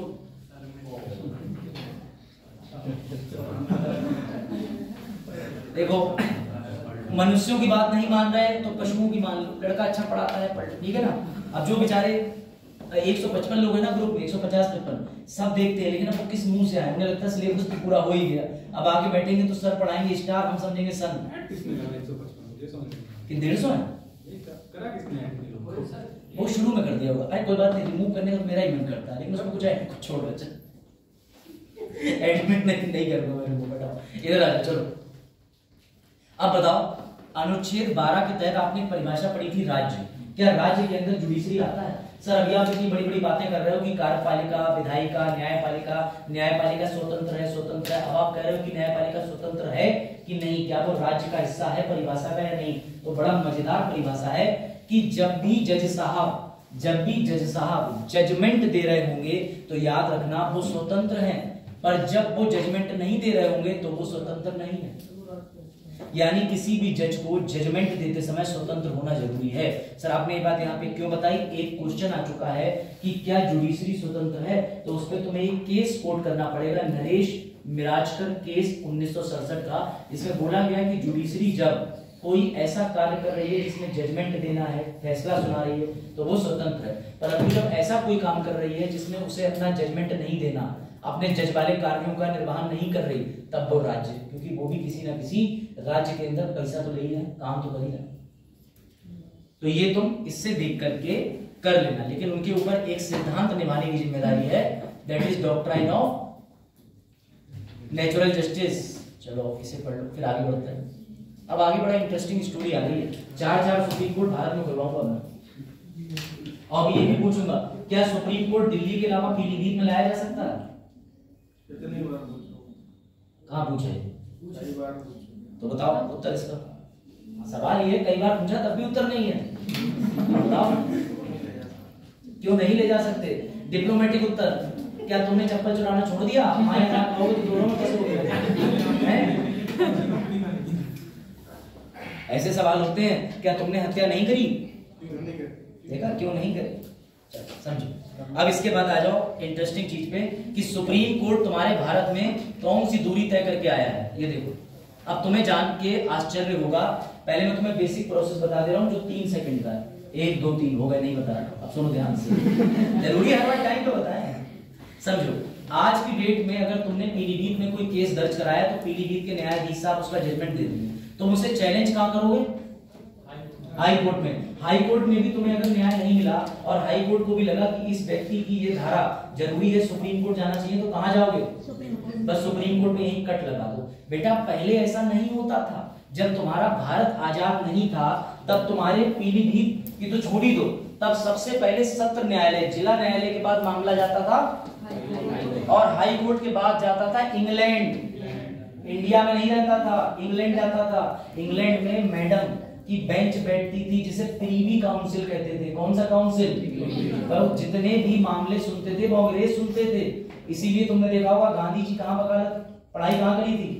लंदन में। अगर आज की डेट में तुम्हें सुप्रीम कोर्ट का वकील बनना है, डीयू चले जाओ, दिल्ली विश्वविद्यालय पढ़ाई कर लो, तुम देखते भी रहोगे सुप्रीम कोर्ट पास ही में है, तुम आसानी से चले जाओगे। तो गांधी जी लंदन पढ़ने ऐसे नहीं कहते, प्रीवी काउंसिल ही लंदन में था। नेहरू जी ने भी लॉ पढ़ रखा था, नेहरू जी भी लंदन में पढ़े लिखे थे, कैम्ब्रिज यूनिवर्सिटी में, है ना। तो ये चीजें याद रखना, कैम्ब्रिज में थे, और बाबा साहेब ये लोग हार्वर्ड, कैम्ब्रिज, पता नहीं कौन कौन सी यूनिवर्सिटियों से पढ़े हुए थे। अब उन्होंने ये संविधान लिखा है, और हम सोचते हैं कि हमें कोई सस्ता टीचर आए, ट्यूशन की किताब खोले और शुरू से शुरू करे, लास्ट तक पढ़ा दे। यूपीएससी में ऐसे पास नहीं होते। वापस आ जाओ इधर, district court, high court, supreme court पहले नहीं था। पहले मामले जाते थे प्रीवी काउंसिल। प्रीवी काउंसिल कहाँ था? लंदन में। लंदन मतलब इंग्लैंड में। और सारे फैसले अंग्रेज सुनाते थे, पूरा शोषण करते थे खुलेआम, कि तुम भारतीय हो, भागो यहाँ से, जुर्माना लगा। तो सुनते नहीं थे। बड़े बड़े लॉयर्स अपने फैसले लेके जाते थे कि साहब ये आया हुआ है पीड़ित, इसका हमारे आप ही कोर्ट में सुनना है, भगा देते थे। इतना परेशान करा कि इल्बर्ट बिल लाना पड़ा था। इतिहास में इल्बर्ट बिल पढ़ा है आपने? ELBERT। हाँ, इसे इल्बर्ट या एल्बर्ट बिल कहते हैं। इस बिल के तहत ये निर्णय निकला था कि अंग्रेज किसी हिंदू का फैसला सुन सकते हैं, या कोई ऐसा जज। अब उस समय भारतीय देश थे, भारतीय पढ़ाई लिखाई में हमेशा देश थे। उस समय भी लोग अंग्रेजों के टाइम पे सेलेक्ट होकर अधिकारी बन जाते थे, जज बन गए। अब एक नियम था कि कोई भी भारतीय व्यक्ति जो जज है वो अंग्रेजों के फैसले नहीं सुनेगा। मतलब अंग्रेजों को सजा देने का अधिकार सिर्फ अंग्रेजों को। अंग्रेज जज सिर्फ अंग्रेजों के मैटर सुनेगा, इंडियन के मैटर नहीं सुनेगा। और अगर इंडियन जज है तो वो अंग्रेजों के मैटर नहीं सुन सकता।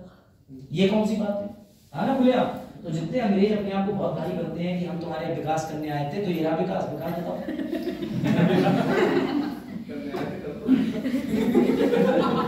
नहीं, वो बहुत पहले की बात। आज की डेट में तो विकास अंग्रेजों के साथ बहुत कुछ कर रहा है, समझो, ध्यान दो। लेकिन बेटा ये आजाद भारत से पहले की बात है। और 1773 में तुम्हें सबसे पहले कलकत्ता में सुप्रीम कोर्ट मिला था। कहां मिला था? 1773 सबसे पहले भारत में सुप्रीम कोर्ट मिला था। कहां? कलकत्ता में। 4 जज बैठे थे। मुख्य न्यायाधीश का नाम था एलिजे इन्फी। कई बार वनडे एग्जाम में पूछा जा चुका है, पहले पीसीएस भी पूछ लेता था। अब उसे पता चल गया कि टीचर बता देते हैं ये सब, तो वो नहीं पूछता। वो वही वाला बच्चा हो गया है जिसने सारा सामान तुम्हारे घर से उठा लिया। अब तुम ही कह रहा है, पता लगाओ किसने उठाया। चलो, तो 1773 में कलकत्ता में सुप्रीम कोर्ट बना, 4 जज। उसके बाद सुप्रीम कोर्ट और भी बने, मद्रास, बॉम्बे। ये अंग्रेजों के टाइम पीरियड में रहे। सोचो तुम्हारे भारत में इसको हम सुप्रीम कोर्ट बोल रहे हैं, कोई वैल्यू नहीं, नाम का सुप्रीम कोर्ट। आखिरी अंतिम बेंच इंग्लैंड में बैठी है जिसे सुप्रीम बोला जा रहा है, प्रीवी काउंसिल, समझ रहे हो। तो वहां जा रहे हैं फैसले, और तुम यहाँ कह रहे हो सुप्रीम कोर्ट, सुप्रीम कोर्ट। तुम्हारा सुप्रीम कोर्ट तो आजाद भारत के बाद मिला है। कब मिला है? तो लाओ देखते हैं। इंडिया में सुप्रीम कोर्ट मिला है 28 जनवरी 1950 को। भारत में प्रीवी काउंसिल खत्म कर दिया गया और सुप्रीम कोर्ट का निर्माण कर दिया गया। और सुप्रीम कोर्ट, मुबारक हो, तुम्हारा बना 28 जनवरी 1950। आज की डेट में वर्तमान में सुप्रीम कोर्ट में 33 + 1 टोटल 34 जज। मुख्य न्यायाधीश 50th कौन से हैं? यशवंत, आदरणीय यशवंत धनंजय। वाईवी है यशवंत। उनका नाम पूरा क्या है? एक बार देखिएगा। वाईवी चंद्रचूड़ तो है, लेकिन उनका पूरा नाम याद रखना। यशवंत धनंजय से करके चंद्रचूड़। उनके फादर भी चीफ जस्टिस ऑफ इंडिया रह चुके थे, है ना, ये ध्यान रखना जी। वाईवी, वो डीवाई थे, ये वाईवी चंद्रचूड़ अभी है उनका नाम आगे। अच्छा, एक गलती अमेरिका कर गया।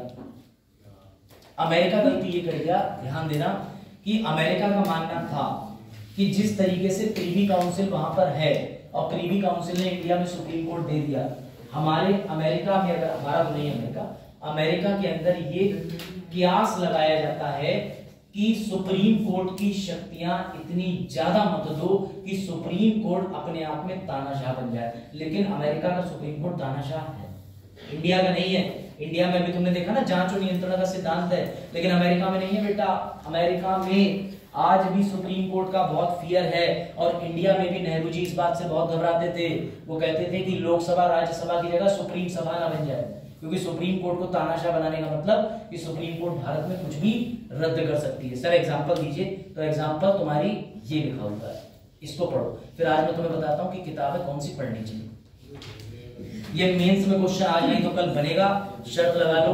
लिख के ले लो शपथ पत्र पे कि जुडिशरी होनी चाहिए न्याय के क्षेत्र में न्याय देने के लिए, ना कि जुडिशरी होनी चाहिए एग्जीक्यूटिव लेजिस्लेटिव का कार्य छीनने के लिए।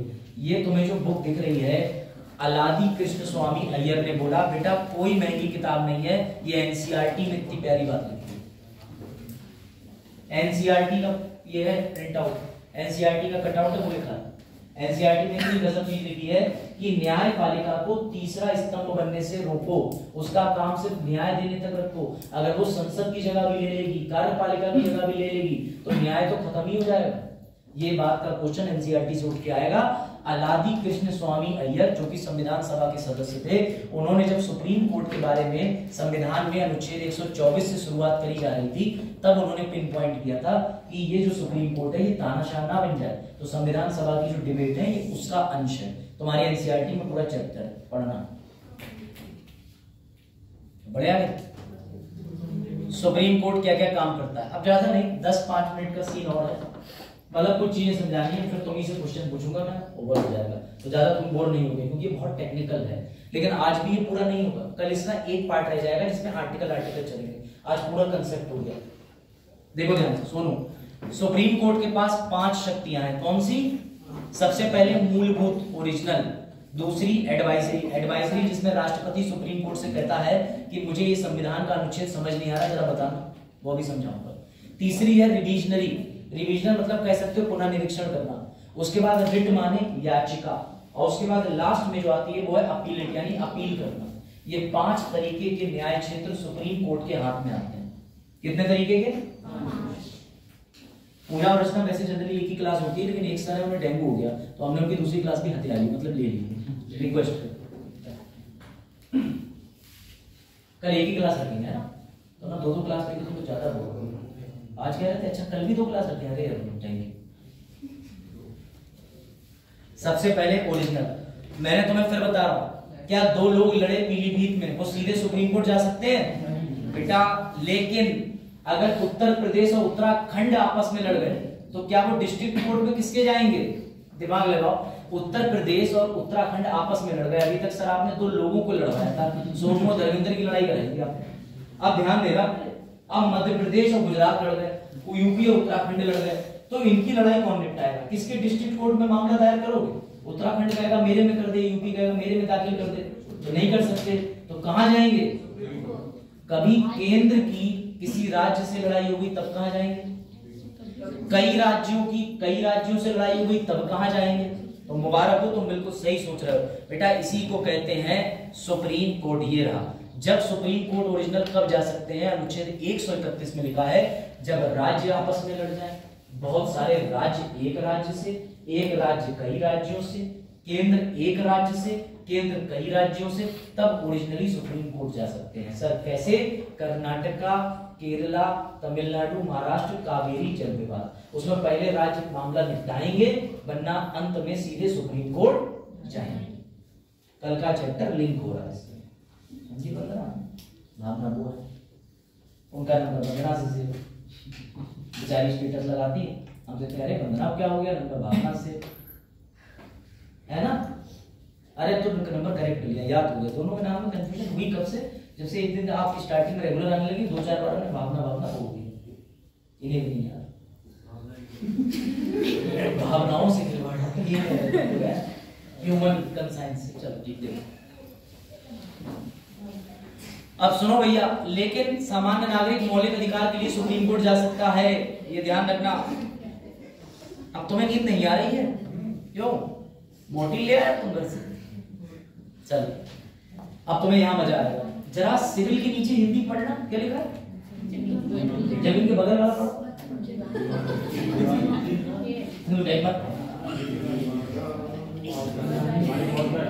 मैं हमेशा ये स्टोरी बताता हूँ, क्लास 8 की बात थी, मेरा दोस्त ठीक है अरविंद नाम था उसका, ठीक है, तो अरविंद से मैंने पूछा, मैंने कहा अरविंद ये दीवानी के मैटर कौन से होते हैं? अब वो इतना काबिल, बोला ये वही मैटर होते हैं लड़का लड़की वाले,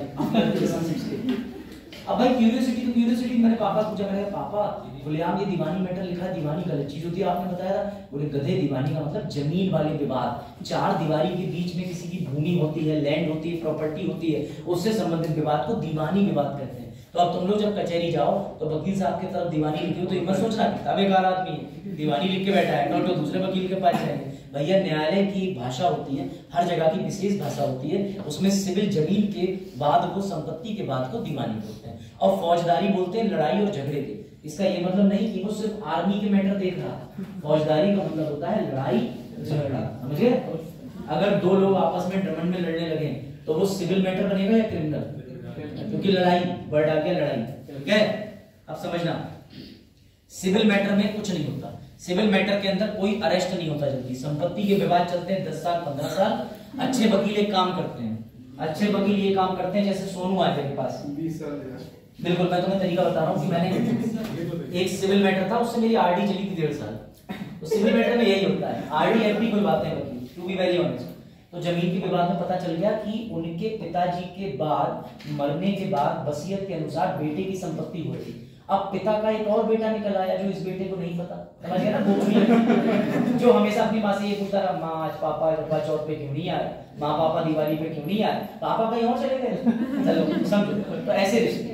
तो अब भैया जो दूसरा वाला बच्चा है उसने क्लेम कर दिया, बोले जीते जी तो पापा आए नहीं, अब हम जाएंगे। अब उसने पापा की संपत्ति को क्लेम उठा दिया, ये संपत्ति में हमारा भी हिस्सा है। तो वकील के पास पहुंचा, वकील को पता है कि ये मामला 10 साल चलेगा, क्योंकि सबसे पहले तो ये सिद्ध करेगा न्यायालय कि क्या ये सच में उसका बेटा है।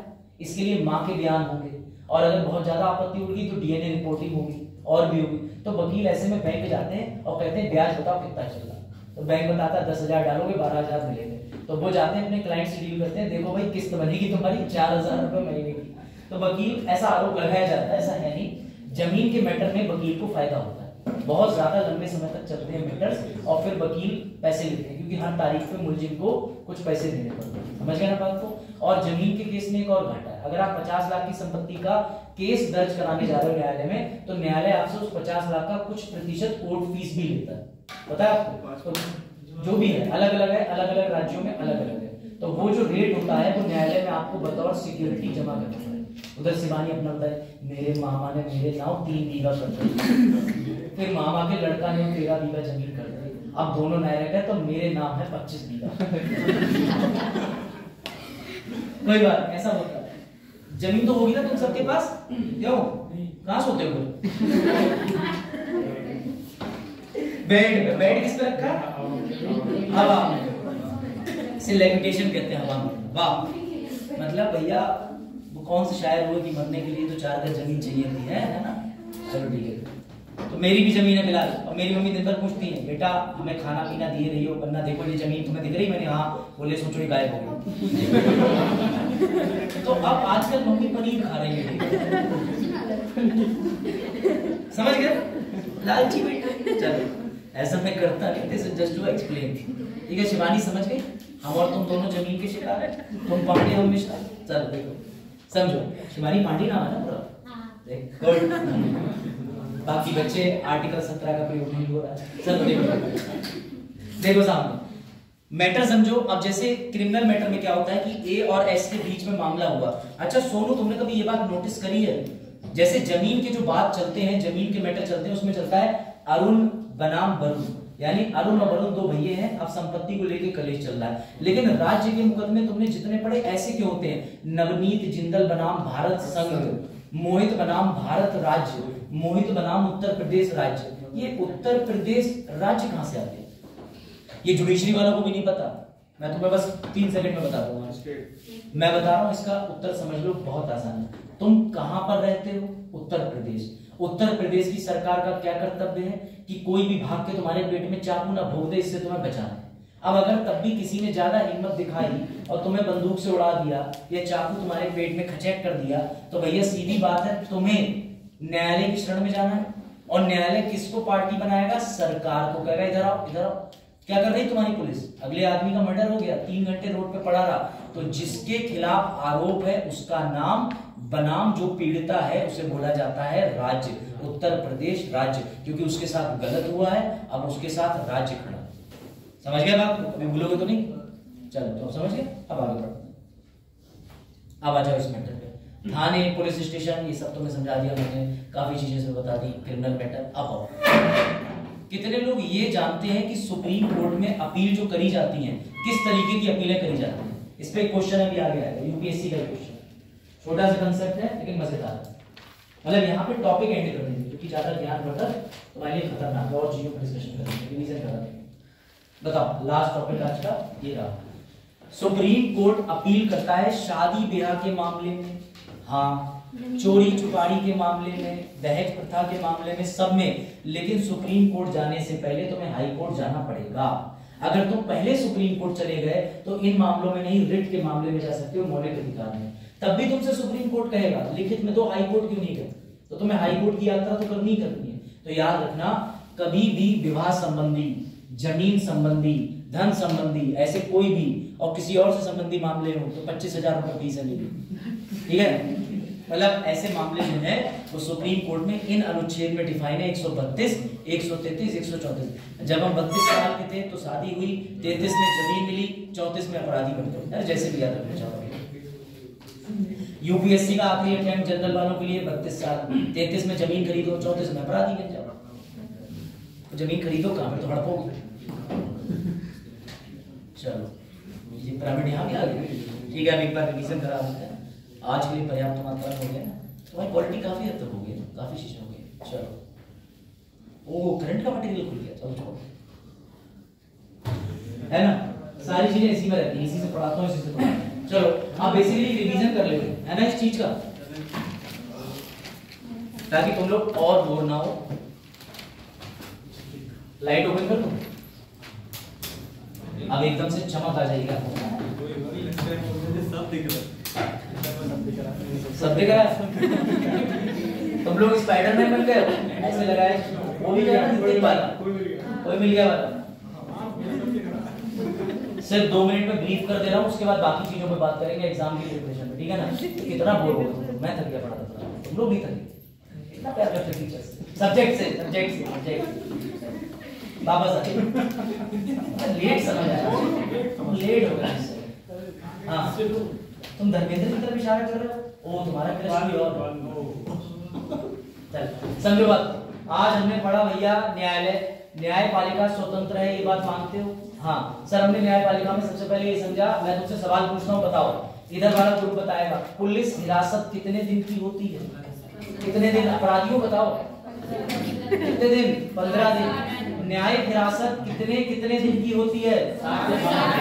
60 से। क्या सुप्रीम कोर्ट हाई कोर्ट में क्या नहीं 60 और 90 दिन, ऐसा कोई ऑप्शन नहीं आता यूपीएससी में। तो ये सही कराएंगे, गलत करा रहा है। अच्छा, ये कंपटीशन से बाहर कर रहे हैं बच्चों, कुछ को तो इनने कतई कंपटीशन से बाहर कर दिया।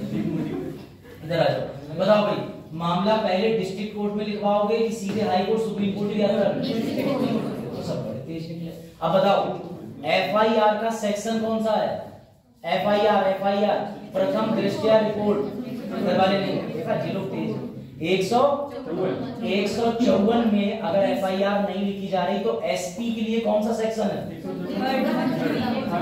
154 का न्यायालय जाने वाला सेक्शन कौन सा था जिससे तुम न्यायालय? एफआईआर की कॉपी पैसे लेके दी जाती है कि निःशुल्क? एफआईआर अज्ञात के खिलाफ लिखवाई जाती है कि किसी जब व्यक्ति का पता हो तभी लिखवाई जाती है? एफआईआर लिखित होती है कि मौखिक? क्या एफआईआर लिखने के निर्देश सरकार ने कंपलसरी करे हैं? कर दिए हैं। ललिता कुमारी केस है, और भी केस है, डीके बासु केस है। डीके बासु तो हिरासत से है, बहुत सारे केसेस हैं। और सुनो, जो केस आपके काम के आपको बस वही पढ़ाऊंगा मैं। तीसरी चीजें बताइए, अगर कोई भी पुलिस आपको जबरदस्ती हिरासत में ले लेती है तो कितने घंटे रख सकती है? 24 घंटे के बाद कहाँ पेश करना है? कौन सा मजिस्ट्रेट? न्यायिक। कौन सा? न्यायिक मजिस्ट्रेट कितने दिन की पुलिस कस्टडी पर रख सकता है? 15। और न्यायिक हिरासत पे, जुडिशियल कस्टडी पे 60 से 90 दिन। 60 से 90 दिन। क्या अगर कोई जज चाहे 90 दिन से ज्यादा दिन रख सकता है? ये सवाल, क्योंकि मैंने बताई नहीं ना कंडीशन। बताओ, क्या जज चाहे 90 दिन से ज्यादा रखना हाँ, एक्सेप्शनल कंडीशन में वो 90 दिन रख सकता है, 90 दिन से ऊपर भी रख सकता है। अगर अब जैसे मान के चलो कोई ऐसा व्यक्ति है, उसने पीलीभीत जिले के अंदर 20 मर्डर कर दिए, जैसे ही खुला छोड़ रहा है वो कदम कदम पे मर्डर कर रहा है, तो ऐसे खुले जानवर को बाहर छोड़ना जरूरी है क्या? ना। तो भैया मजिस्ट्रेट साहब कहेंगे पता नहीं, इसे अंदर रखो जब तक इसकी इच्छा शक्ति बन नहीं जाती, और चलाओ आन मिलो सजना इसको, समझे ना? आप समझो। अगला, उसके बाद जब बढ़िया करके पुलिस ने तुम्हारे खिलाफ ट्रायल शुरू कर दिया, ट्रायल, तो याद रखना कि सबसे पहले तुम जाओगे निचली अदालत में, जिसे बोलते हैं जिला, और जिला अदालत के बाद में हाई कोर्ट जाने का विकल्प कब खुलता है? अपील में कि नहीं? अपील में। अपील में कोई व्यक्ति जब हाई कोर्ट जाता है तो क्या हाई कोर्ट उसके फैसले को पलट सकता है? हाँ, हाई कोर्ट पीलीभीत के जज साहब के, डिस्ट्रिक्ट जज साहब के फैसले को पूरी तरीके से पलट सकता है। अगर हाई कोर्ट से भी तुम्हें न्याय नहीं मिला और संवैधानिक पॉइंट पे या कोई विधिक पॉइंट पे तुम सुप्रीम कोर्ट जाना चाहो, जा सकते हो। हाँ, अपील में जा सकते हैं। क्या सुप्रीम कोर्ट हाई कोर्ट के फैसले को पलट सकता है? हमेशा पलट सकता है। क्या हाई कोर्ट सुप्रीम कोर्ट के फैसले को पलट सकता है? नहीं। चलो, सोनू और धर्मेंद्र ने संपत्ति का इकबाल न्यायालय में दर्ज कराया, वो मुकदमा पूरा चला, उसका अंतिम निर्णय आ गया, अपील का समय मिला था, ये हाई कोर्ट भी चले गए, सुप्रीम कोर्ट भी चले गए, सब हो गया। इन्होंने सोचा हम न्यायपालिका को बेवकूफ बनाते हैं, ये दोनों सेम नाम से सेम मामले में फिर से पीलीभीत के डिस्ट्रिक्ट कोर्ट में चले गए और केस फाइल कर दिया। क्या वो केस चलेगा? चलेगा बेटा, इसी को मैं कल पढ़ाऊंगा, इसे कहते हैं रेस जुडिकाटा। क्या बोलते हैं? हाँ, टेक्निकल नाम। इसका मतलब एक ही व्यक्ति को बार बार दोष नहीं दिया जा सकता अगर सजा हो जाए, और ना ही दोनों पैरोकार, जिसमें पक्ष और विपक्ष, दोबारा बार बार एक ही मामले को कोर्ट ले जा सकते। चलो एक चीज और बताओ, बड़ा इंटरेस्टिंग चीज है, ठीक है, शादी विवाह संबंध वाली है। उससे पहले एक और पॉइंट, क्या सुप्रीम कोर्ट के बाद भी अंतिम दरवाजा बचता है? मान लो तुम गए जिला न्यायालय पीलीभीत, फिर गए हाई कोर्ट, फिर गए सुप्रीम कोर्ट। अब सुप्रीम कोर्ट ने भी तुमसे कह दिया तुम कैदी हो, अब कहां जा सकते? सिर्फ राष्ट्रपति। वेरी गुड काजल। राज्यपाल एवं राष्ट्रपति दोनों के पास में क्षमा याचना 1 के अनुच्छेद 72 में राष्ट्रपति, 161 में राज्यपाल के पास शक्तियां होती है। अब मुझे सवाल का जवाब दो, अगर राष्ट्रपति ने तुम्हें माफ कर दिया, सुप्रीम कोर्ट ने फांसी दे रखी है, तब कंफ्यूज मत होना, तब राष्ट्रपति की ही चलेगी, क्योंकि राष्ट्रपति के पास ही तो गए हो सुप्रीम कोर्ट के बाद। अब तुम यहाँ पे कंफ्यूज हो गए। अब बताओ, राष्ट्रपति ने दे दी फांसी, राष्ट्रपति ने कह दिया फांसी हुई है, ठीक है जाओ, लेकिन गवर्नर जो थे उन्होंने कहा कि इसकी फांसी को मैं 14 साल में बदल दे रहा हूँ, तो गवर्नर का फैसला रहेगा आगे या राष्ट्रपति का फैसला रहेगा? क्यों? क्यों नहीं? अगर गवर्नर और राष्ट्रपति का फैसला, जिसमें से जिसका फैसला बाद में आता है उसका फैसला चलेगा।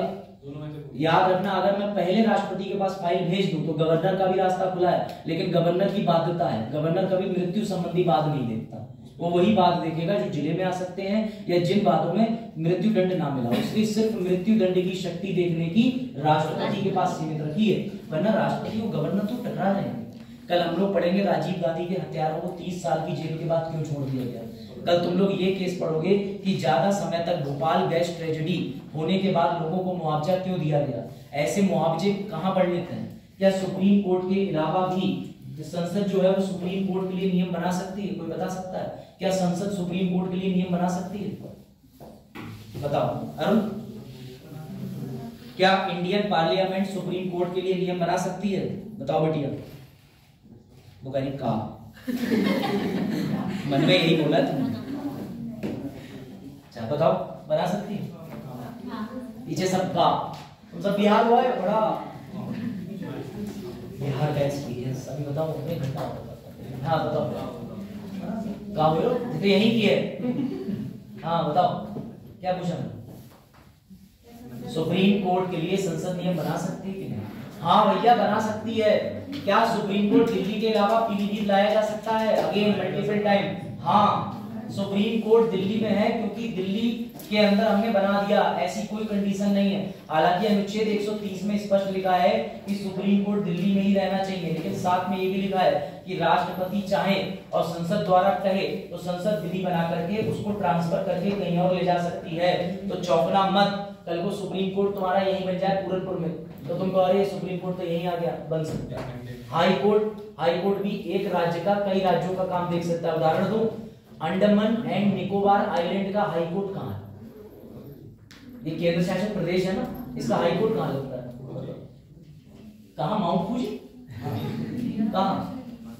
कलकत्ता है ना। बढ़िया तक पूछ चुका है, यूपीपीसीएस पूछ चुका है इस सवाल को। पुराने सवाल लगाओ ही मत और नए सवाल को तुरंत लेके आ जाओ। सर वो बंदक मर गई तो बंदूक वाले से मारा, उससे जल्दी मरी, या उससे जिससे उसने मारा। मतलब ऐसे कंफ्यूजिंग सवाल लाते हो कि जिसका कोई अर्थ नहीं। तो इसलिए प्रीवियस ईयर लगा लिया करो ताकि तुम्हारी कंफ्यूजन दूर हो जाएगी। याद रखना, अंडमान और निकोबार आइलैंड की ज्यूरिसडिक्शन है कलकत्ता के पास। समझ गए? अब बताओ, क्या अमेरिका तुम्हारे भारत के सुप्रीम कोर्ट के किसी फैसले को मानेगी कि नहीं मानेगी? मान लो अमेरिका में कोई भारत का नागरिक रह रहा था और उसके साथ स्पेशल कंडीशन है मेडिकल, जिसकी वजह से उसे अपने हर समय सर पे 10 किलो बर्फ रख के घूमनी है। उदाहरण दे देते हैं। अब वो अमेरिका पहुंचा, बोले अरे क्या पागल हो, जगह जगह लोगों को असुविधा हो रही है, बर्फ नहीं रखोगे? बोले मेरे पास तो सुप्रीम कोर्ट का फैसला है इंडिया का, मेरी मेडिकल ग्राउंड ही ऐसा है कि मुझे ये बर्फ अपने सर पे रखनी पड़ेगी। तो क्या supreme court of America India के फैसला को मान्यता देगा? बताओ बताओ। हाँ भाई सुन, बताओ क्या लगता है? सोनू जी बताए। अच्छा वो बता वेरी गुड। हाँ क्या लोग बताओ? नहीं वैसे खाती हुई तो जितने पैसे लो उसने खा लिया। कल देखा मिली थी ना, लेकिन ये सीधे जाते हैं ऐसे करते नीचे करते। हाँ ऐसी जाती है। हाँ अभी क्लास चल रही है, बताओ। हाँ क्या हुआ? पीछे उत्तर नहीं आया?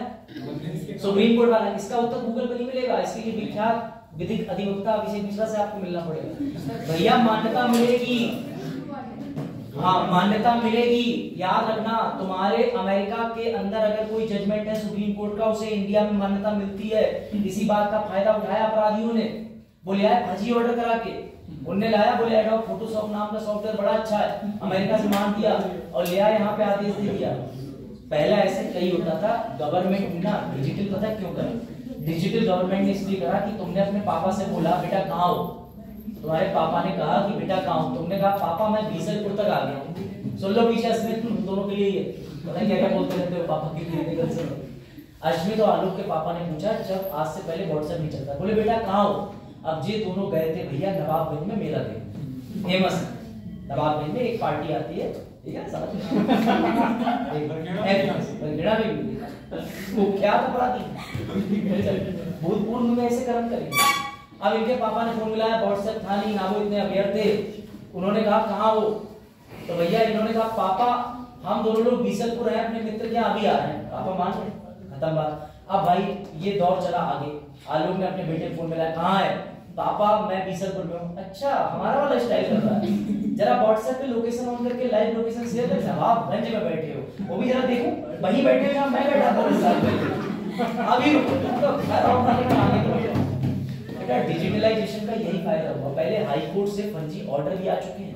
पीलीभीत के डिस्ट्रिक्ट जज साहब के अंदर पता चला, उन्होंने अब तुम दिमाग लगाओ, हाई कोर्ट की कॉपी वहां से चली, उसका एक रिकॉर्ड वही है, ट्रैक कैसे करोगे? एक कॉपी यहाँ आ गई, यहाँ के जज को कॉपी दिखाई, उसने कहा हाई कोर्ट मेरा बॉस, मैं तो तुरंत बात मानूंगा, जाओ जाओ बाइज्जत बरी हुए। चेक कैसे करोगे? अब वो उस कॉपी को चेक करने के लिए इधर से पत्र बना के हाई कोर्ट भेज रहा है, 4 5 7 दिन तो लगेंगे। तब तक वो बन गए नीरव मोदी विजय माल्या, तब तक वो भैया भाग गए देश से बाहर। तो इसीलिए ऑनलाइन करना मजबूरी थी, ताकि वहां से एक वेबसाइट बनाई हाई कोर्ट की, उस पर ऑर्डर डाल दिया। अब यहाँ के जज साहब कहेंगे जरा दिखाओ वेबसाइट खोल के, और ये संख्या डालो, ऑर्डर चेक हो गया। इसलिए अपराधों को रोकने में ई गवर्नेंस का बहुत बड़ा हाथ है।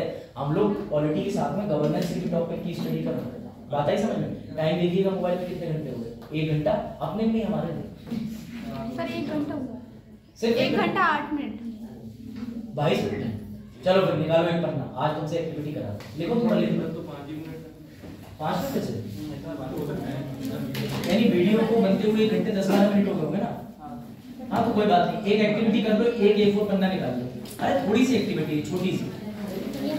एक अपनी अभी कॉपी में से पन्ना फाड़िएगा मत, उसी में रखिएगा, प्रश्न लिखो, मैं सिविल सेवा क्यों ज्वाइन करना चाहता हूँ, इसका उत्तर लिखो। और भी यहाँ खड़ा होऊंगा, सबसे उत्तर लेता हुआ घर भेजूंगा।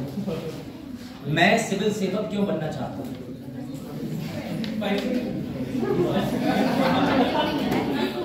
लिखो जरा, लिखो। मैं आदरणीय DSW सर के पास मांगूंगा, ये देखो सर, नहीं उनके पास नहीं भेजूंगा, मैं खुद पढ़ूंगा, मुझे मोटिवेशन चाहिए। क्यों ना बने? है ना, लिखो इसका उत्तर लिखो। मैं सिविल सेविका मैं इनकी कॉपी में राइटिंग बड़ा कंफ्यूज होता है, इन्होंने इंग्लिश में लिखा है। हाँ, सिविल सेवक क्यों बनना चाहता हूँ या चाहती हूँ? शिवानी क्या हुआ, आप तो लेट गए सर, हमने कब कही हम सिविल बनना चाहते हैं। देखो लड़कियों के पास एक अटेम्प्ट ज्यादा होता है, क्योंकि जिस दिन तैयारी के दौरान उनको वो मिले मिस्टर सरप्राइज, उस दिन वो मिसेस सरप्राइज से आईएएस बन सकते हैं, और वो शादी के बाद डीएम मैडम ही कहलाएंगी और तुम कहलाओगे ना खाली। समझे? अगर तुम्हारी वाइफ डीएम हुई और तुम खाली हुए तो घनघोर बेइज्जती, तब तुम्हारा अर्दली भी तुम्हारे लिए दरवाजा खोले से खड़ीना खोल लो। मैम किसको? अच्छा, अगर डीएम उनसे शादी कर ले तो हाँ दोनों कह सकते हो, पर तो किसी से भी संबोधित कर दो, कोई इशू नहीं। अरुण का दुख भरा सवाल कि अगर लड़की डीएम बन गई करेगी, मान लो किसी लड़का और लड़की की शादी करेगी, नहीं मैं सिद्ध कर रहा हूँ कि कब हो सकती है। मैं लिख के रख सकता हूँ, नहीं करेगा। दोनों अभी डीएम नहीं है, तब शादी हो गई, उसके बाद सुनो कीर्तिमान। अरे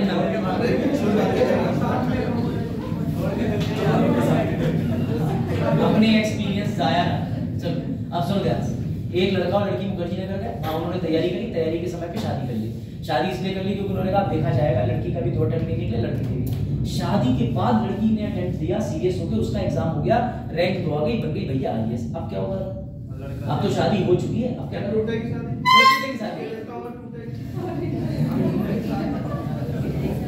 कितना लड़का झाड़ू है रिश्तों को लेके, ऐसे ये रियलिटी।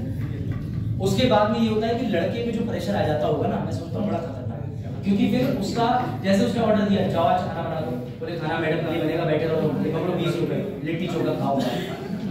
आंसर लिखो इसका, तो मैं दे रहा हूँ मैं अगले 20 मिनट, मतलब जितनी देर बची लिखो।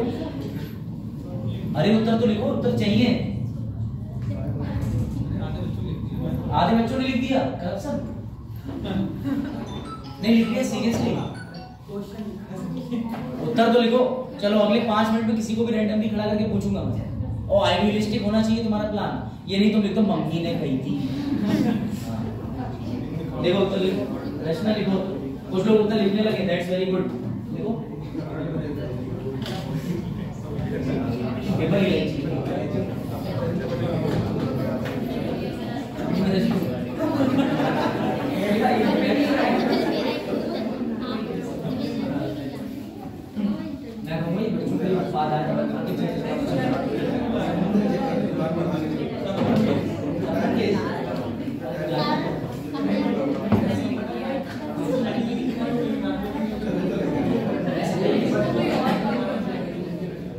जब भी कोई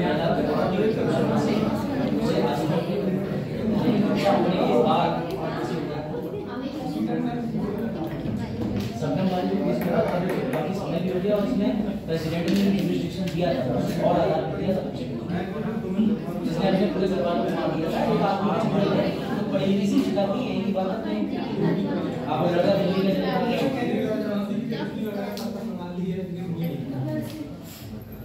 लिखो, उत्तर लिखो। क्यों तुम सिविल सेवक बनना चाहते हो? सिविल सेवक का मतलब समझ गया ना, अर्दली भी आ सकता है इसमें। अरे अर्दली नहीं आएगा, उत्तर लिखो। हाँ,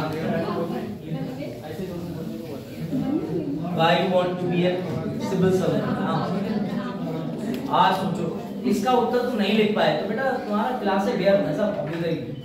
एक उत्तर तो होना चाहिए ना, जैसे तुमसे कुछ खाना के बाद जिंदा रहना। ये इंटरव्यू का मोस्ट आस्क्ड क्वेश्चन है, इसका उत्तर नहीं भी पता है तो खोजो, लेकिन अभी लिखो जो मन में आ रहा है। तुम्हारी सामूहिक बेइज्जती नहीं करूंगा, खड़े होकर पूछ लिया बताओ। ये मत लिख देना पशु हिंसा रोकने के लिए, पापा को मम्मी से बचाने के लिए। क्या 2 दिन बने हुए काटो फोन। कौन है भैया? सही चेतन लाओ चेतन, तुमने बारात में तो बुलाया नहीं। ऐसे बात होती है जो चेतन देखो उत्तर तुम भी जरा बताओ उत्तर। क्यों आइए साहब सिविल नहीं, मजाक नहीं, to be on a very serious way. कि भाई ये है क्वेश्चन, ये मैं सिविल सिविल क्यों बनना चाहता हूँ, इसका उत्तर दिखाएं, बताएं। नहीं वर्बली भी आप बता सकते हो, हो सकता है आपका उत्तर काफी अच्छा और क्लियर बन जाए। लिखो आज लिखो, आज हमें पता चलेगा क्यों बनना चाहते हैं, उद्देश्य क्या था। आज तो सर ने द्रोणाचार्य वाली बात कही, अर्जुन अपने लक्ष्य की ओर देखो और निशाना चला दो। अब वो निशाना चिड़िया के नहीं, मनुष्य की आंख में लग रहा है, चिड़िया नहीं। तो मैं वही बात तुम्हें तो दिख रहा है, कितना देखे हम बात। हाँ भाई खाली रहना, सोच समझ के अच्छा उत्तर लिखो जो तुम्हारे इंटरव्यू में पूछा जाए। लॉजिकल लिखना, ये नहीं सब्जियों की बढ़ती कीमत से परेशान हो गए हैं। लिखो ये अच्छा एक आंसर क्या होती है, तुम्हें नहीं पता है लिख तो लो कुछ, तो यहाँ पे आंसर बर्बली दो, पूछो बड़ा विचार करो, कोई आंसर होना चाहिए।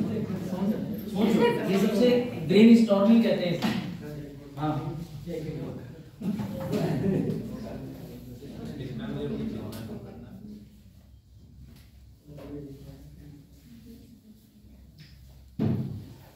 अच्छा ओरिजिनल आंसर है, गुड। अभी बाकियों के लिए इन्होंने लिखा है, ते तुम्हारा उसका आंसर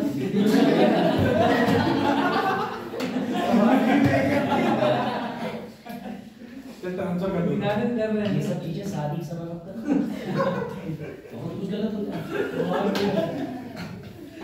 लेकिन उत्तर ओरिजिनल है, अच्छा उत्तर, अच्छा विशाल ना, गुड। और लोग भी लिखो, तुम्हारे लिए इसकी तारीफ करेंगे।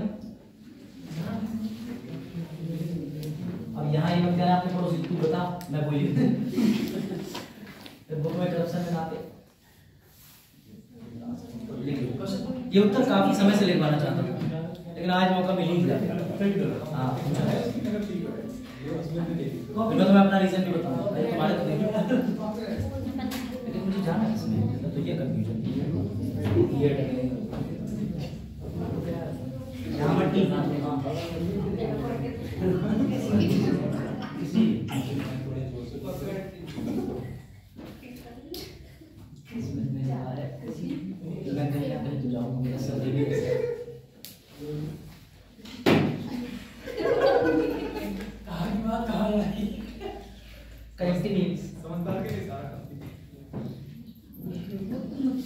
एक बार एक चिड़िया थी, उसका एक घोंसला था, आंधी आई और घोंसला गिर गया। अब सारी चिड़िया उड़ रही, सत्य कहानी का। हाँ समझ आई बात? नहीं ऐसे बच्चे हो, हमारे नहीं समझ आया। आप सुनिए, अपना उद्देश्य लिखो बिना मोबाइल में देखे। इनके छोड़ो, चेतन तक क्या भी अभी बोल घंटे है। देखो भाई फरीना क्या हुआ, मुझे देख के इंस्पिरेशन आ रही है, पैरोकार बनना है मुझे। कोई ये मत लिख देना सिविल सर्वेंट नहीं, हम लोग वकील होंगे सारे बेकार जान। लिखा आपने फरीना, सोचो, मतलब दिमाग में जो आ रहा है ब्रेन स्टॉर्मिंग करो, ये जरूरी है करना। मुझे खुद इस बात का जवाब दो, शादी है तो हमें बहुत अच्छे कपड़े खरीदने हैं। एक बार आप बता दो, आप जो हाँ मेरा सीधे सुनो, मुझे तो इसलिए बनना है कि मुझे बहुत बढ़िया लगता है, लाल बत्ती उन्होंने बंद कर दी, तब भी जाकर के अट्रैक्ट करता है चार। मेरी मान लेना, ठीक है, मत पूछना।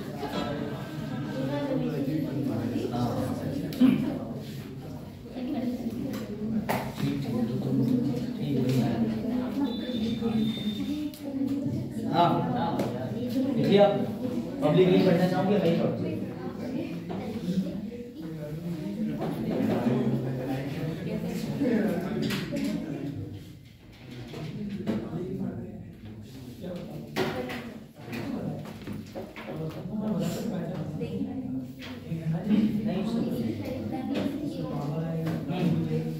बाकी लोग लिखो, एक दूसरे इसमें भी नकल की जरूरत पड़े तो क्या फायदा।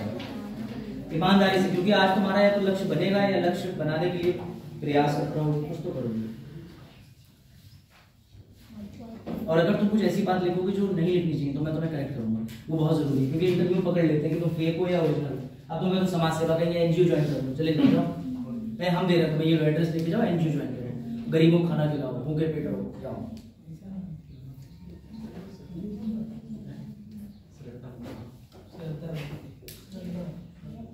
शक्ति कपूर भी पापा हैं श्रद्धा।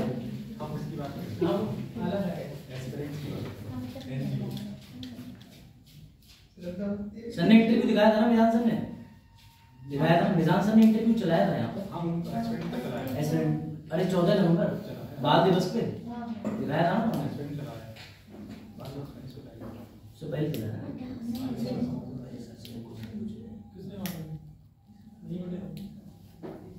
लो ओरिजिनल है लेकिन शब्द थोड़े से करेक्ट करो। मतलब आपका ऐसा लग रहा है कि कुछ चीजें देखने के बाद आपने जो एम बनाया है वो एम सुनने पे बनाया है, मतलब एम अच्छा है लेकिन सिर्फ फ्रीडम दिलाना या सिर्फ जस्टिस दिलाना अल्टीमेट एम सिविल सर्वेंट का नहीं होता। जो सिविल सर्वेंट के काम जानता है आज उसी का आंसर बढ़िया आएगा। इसे पता है कि सिविल सर्वेंट कर क्या कह सकता है, उत्तर उसी का बढ़िया होगा। एक अच्छा हुआ है तो लिखवा ही है वैसे ठीक है, लेकिन कुछ चीजें करेक्शन बताऊंगा मैं इसे इंटरव्यू में कैसे बनावटी तरीके से बोलूं, वहां पकड़ लेते हैं ना।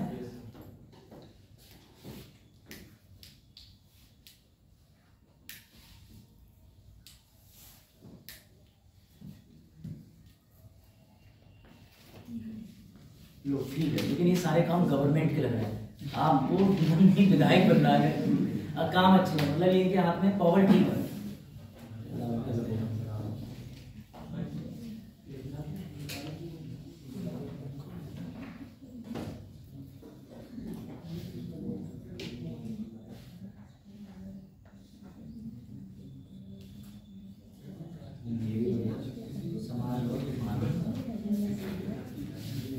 हाँ पहले अपने आंसर लिख लो, फिर तुम्हें अंडर प्रेशर सिचुएशन दूंगा, उससे निकल के दिखाना। जैसे तुम लोग सब समाज सेवा या जी चीजें करना चाहते हो ना, जो भी न्याय और ये सब, अभी तुम्हें बताता हूँ सीएम का एक फोन आता है, फिर तुम्हारी समाज सेवा देखता हूँ। 100 गरीब बैठे हैं प्लाट पे धरना दे रहे हैं, चलवाओ जेसीबी। आप बताओ, आप बताओ। हाँ सच बता रहा हूँ मैं तुम्हें। टीना दावी को क्रिटिसाइज किया गया ना कि उन्होंने राजस्थान में चलवा दी जेसीबी और जने कितने घर गिरवा दिए, तो उस समय क्या उनका एथिक्स नहीं था? सब कुछ था, लेकिन बाद में बाई ऑर्डर। अभी देखो, अभी तुम्हारे जितने इरादे हैं सब हॉस्टाइल कर पाएंगे।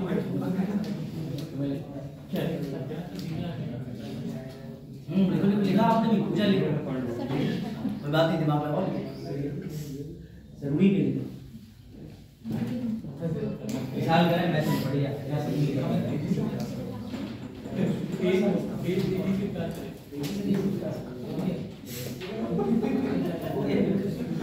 किस्सा पहले लिखा छोटा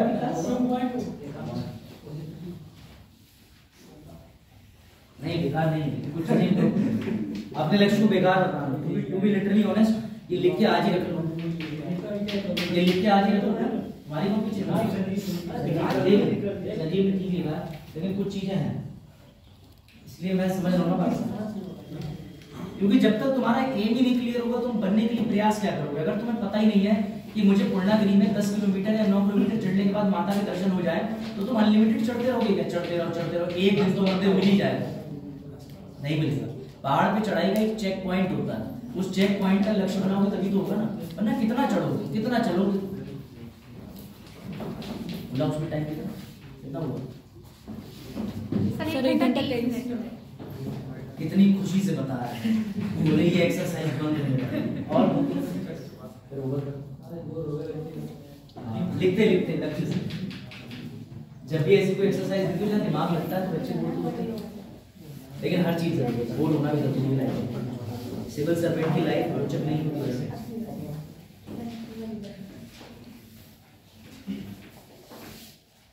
चलो दोबारा पन्ना कटवाते हैं।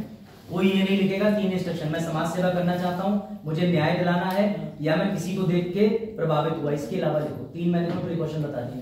मैं समाज सेवा, न्याय और मैं किसी को देख के प्रभावित हुआ, ये नहीं होना चाहिए तुम्हारे पेपर में। काटो फिर लिखो ना, समाज सेवा, न्याय और प्रभावित हुआ किसी को देख के ना। इसके अलावा लिखो 3 लाइनें लिखी थी। समाज समाज सेवा,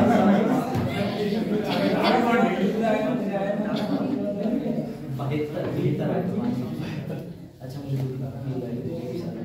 नहीं, मेरी आयु मुझे अवसर प्रदान करती है नहीं, लो बुद्धिमत्ता चैलेंज नहीं कर सकते।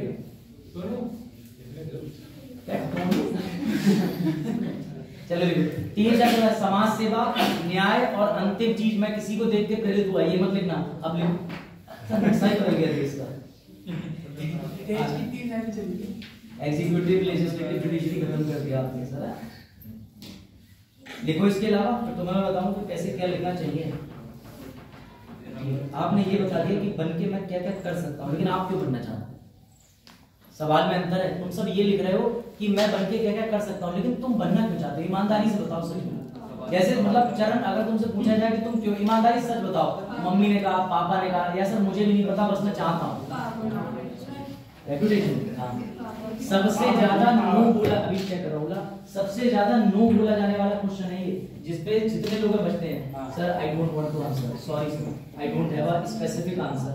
ये बोलते हैं मेरे पास आंसर क्या है आपको नहीं पता लगा? ऐसा नहीं। हाँ, क्या हुआ? सर इसका सटीक आंसर होगा giving something back to the society. Giving something back to the society, अभी बता रहा। ये लाइन है बड़ा अच्छी, पढ़िए आपने। जॉन लेफ्टन, चलो मैं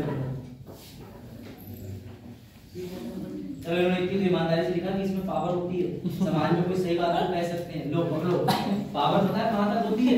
जब तक मसाला घिसते हुए एमएलए साहब नहीं आ जाते। क्या डीएम साहब, 4 पेड़ अपने आप खाइए, 2 पेड़ दिए भाई डीएम साहब। समझो बेटा, बात ये नहीं, तुम लोग जो चीजें लिख रहे हो वो कारण है कि तुम्हें जो अट्रैक्ट कर रहा है, लेकिन तुम मेंस और एंड पे नहीं पहुंचे। एक सिविल सर्वेंट के कार्य क्या होते हैं बताओ?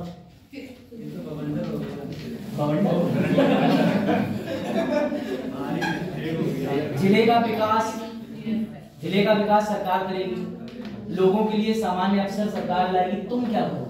अगर देखा जाए तो तुम तो कठपुतली हो ना, निष्पादन कर रहे हो तुम तो कार्यों का, लेकिन तुम एक्चुअली करोगे सरकार की योजना को अगर लागू करेंगे, सरकारी योजना को लागू करेंगे। अगर सरकार आज चाहे बंद कर दे, जैसे सरकार ने कहा निःशुल्क अभ्युदय चलाओ, सारे लोग जो फ्री में पढ़ाना चाहे पढ़ाओ।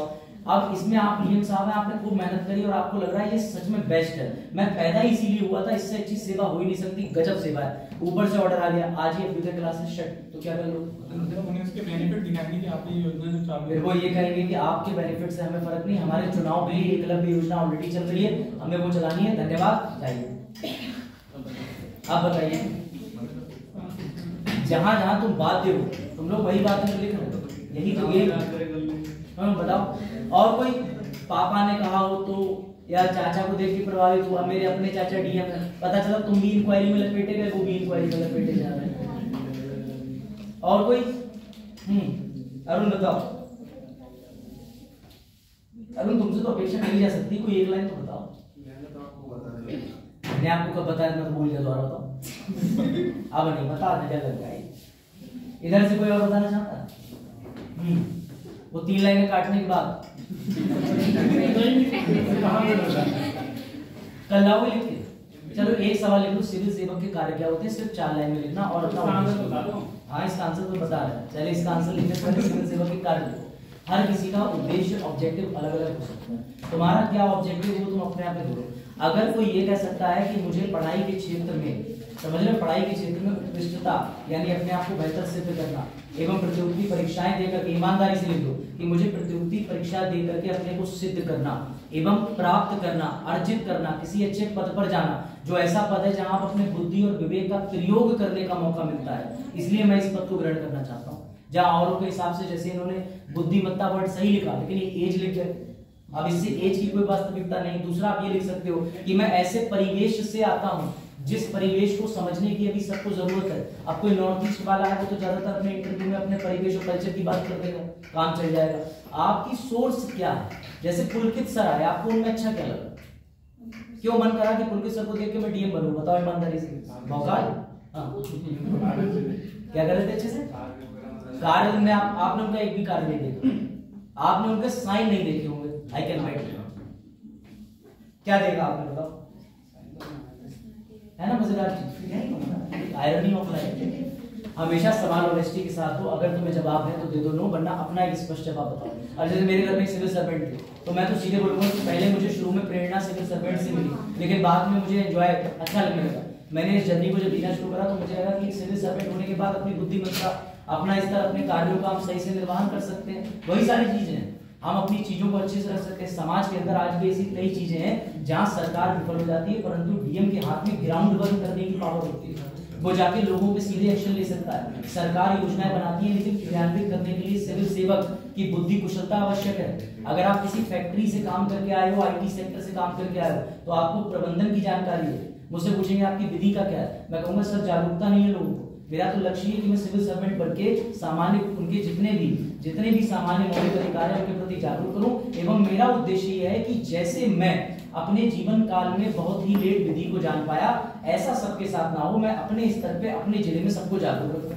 तो वो कहेंगे ये डेवलपिंग वेलफेयर है, इसको जिस जिले में भेजोगे वहां जागरूकता करेगा। घुमा दिया तो ऐसे घुमाना सीखो। नहीं समझे बात को? अब उन्होंने ये पूछ लिया, जैसे मेरे पास बीएड है, बीकॉम है, बीए है, डाइटिशियन की डिग्री है, तो वो कहेंगे आपने इतना चीजें क्यों करी? सर मेरे पास पढ़ाई के साथ साथ में पढ़ने का यही अवसर था। मेरे परिवार ने कह रखा था अगर आपको पढ़ना है तो पढ़ो, तो मुझे अच्छा मौका लगा। सारी डिग्रियां मेरी गवर्नमेंट की है, मैं हॉस्टल में रहा, हॉस्टल में रह के पढ़ाई करी, साथ ही मैं ज्ञान अर्जित करता गया। और सर कई कॉलेजों में प्रतिबंध है कि आप एक कॉलेज से डिग्री करने के बाद नहीं कर सकते, तो मैं दूसरे कॉलेजों में दूसरी डिग्री करता गया। सिंपल स्पष्ट। सर मेरे पास व्यवस्था नहीं थी, जो भी डिग्रियां सस्ती थी मैं लेता गया, क्योंकि मुझे विविधता में बड़ा शौक है। अब कल को आप मेरी पोस्टिंग कर देंगे नॉर्थ ईस्ट में, तो मैं कहूंगा यहाँ तो अरे हिंदू भी नहीं, यहाँ तो सिर्फ क्रिश्चियन है। ना ना ना, मुझे विविधता सीखने का शौक है, और उसी से तुम्हारा पैशन मिल जाएगा, क्योंकि तुम्हारी हॉबी तुम्हारे एम से जुड़ी होना चाहिए। अगर तुम्हें विविधता है, तुम्हें विभिन्न कल्चर पसंद है, तो तुम कोई ना कोई किताब पढ़ते हो, नॉवेल जो कल्चर पे हो, ये लिख लेना, वरना फिर वहां जाके ऐसे काटेंगे हो। अब आप यहाँ पढ़ाई 50%, आप कहते हैं मुझे पढ़ना पसंद है, तो जस्टिफाई कैसे करोगे? तो आपको बताना पड़ेगा कि पहले सर मैं एक औसतन छात्र था, लेकिन जब मैंने आईएएस की सेवा करी तो मुझे वो तथ्य पता चले जो किसी सामान्य व्यक्ति को पता नहीं चलते। मुझे पता लगा पॉपुलेशन क्या होती है, राज्य क्या होता है, देश कैसे चलता है। मुझे इसमें सर बड़ा ही इंटरेस्ट आया, और जब मेरी रुचि बढ़ी तो मैंने कहा कि जो व्यक्ति सिस्टम के अंदर रह के कार्य करते होंगे वो दूसरों की अपेक्षा क्या कार्य करते हैं, इसने मुझे बड़ा सर आकर्षित करा, और मैं एक सिविल सेवक बनना चाहता हूँ। ये जस्टिफाइड आंसर लग रहा है कि नहीं लग रहा है? तो यही तो आंसर बोल रहे हैं। अब समझे? लिखना मुझे, अब देखो कई आंसर बना दूंगा। इंटरव्यू से पहले कई आंसरों पे चर्चा होती है तो करे जाते हैं, लेकिन ये आई कैन बेट, मुझे नहीं पता और टीचर तुम्हें कहाँ लेके जाए। जिस दिन तुम्हारा इंटरव्यू हो रात के 12 बजे मुझे फोन करना और ये कहना सर मुझे ये गाइडेंस चाहिए, मैं अवेलेबल करूंगा, ये मेरी एश्योरिटी। देखा ऐसे इग्नोर मारते हैं गुरुजनों। चलो भैया लाल बटन दबा दो, आप कल लिख के लाना, ठीक है? बंद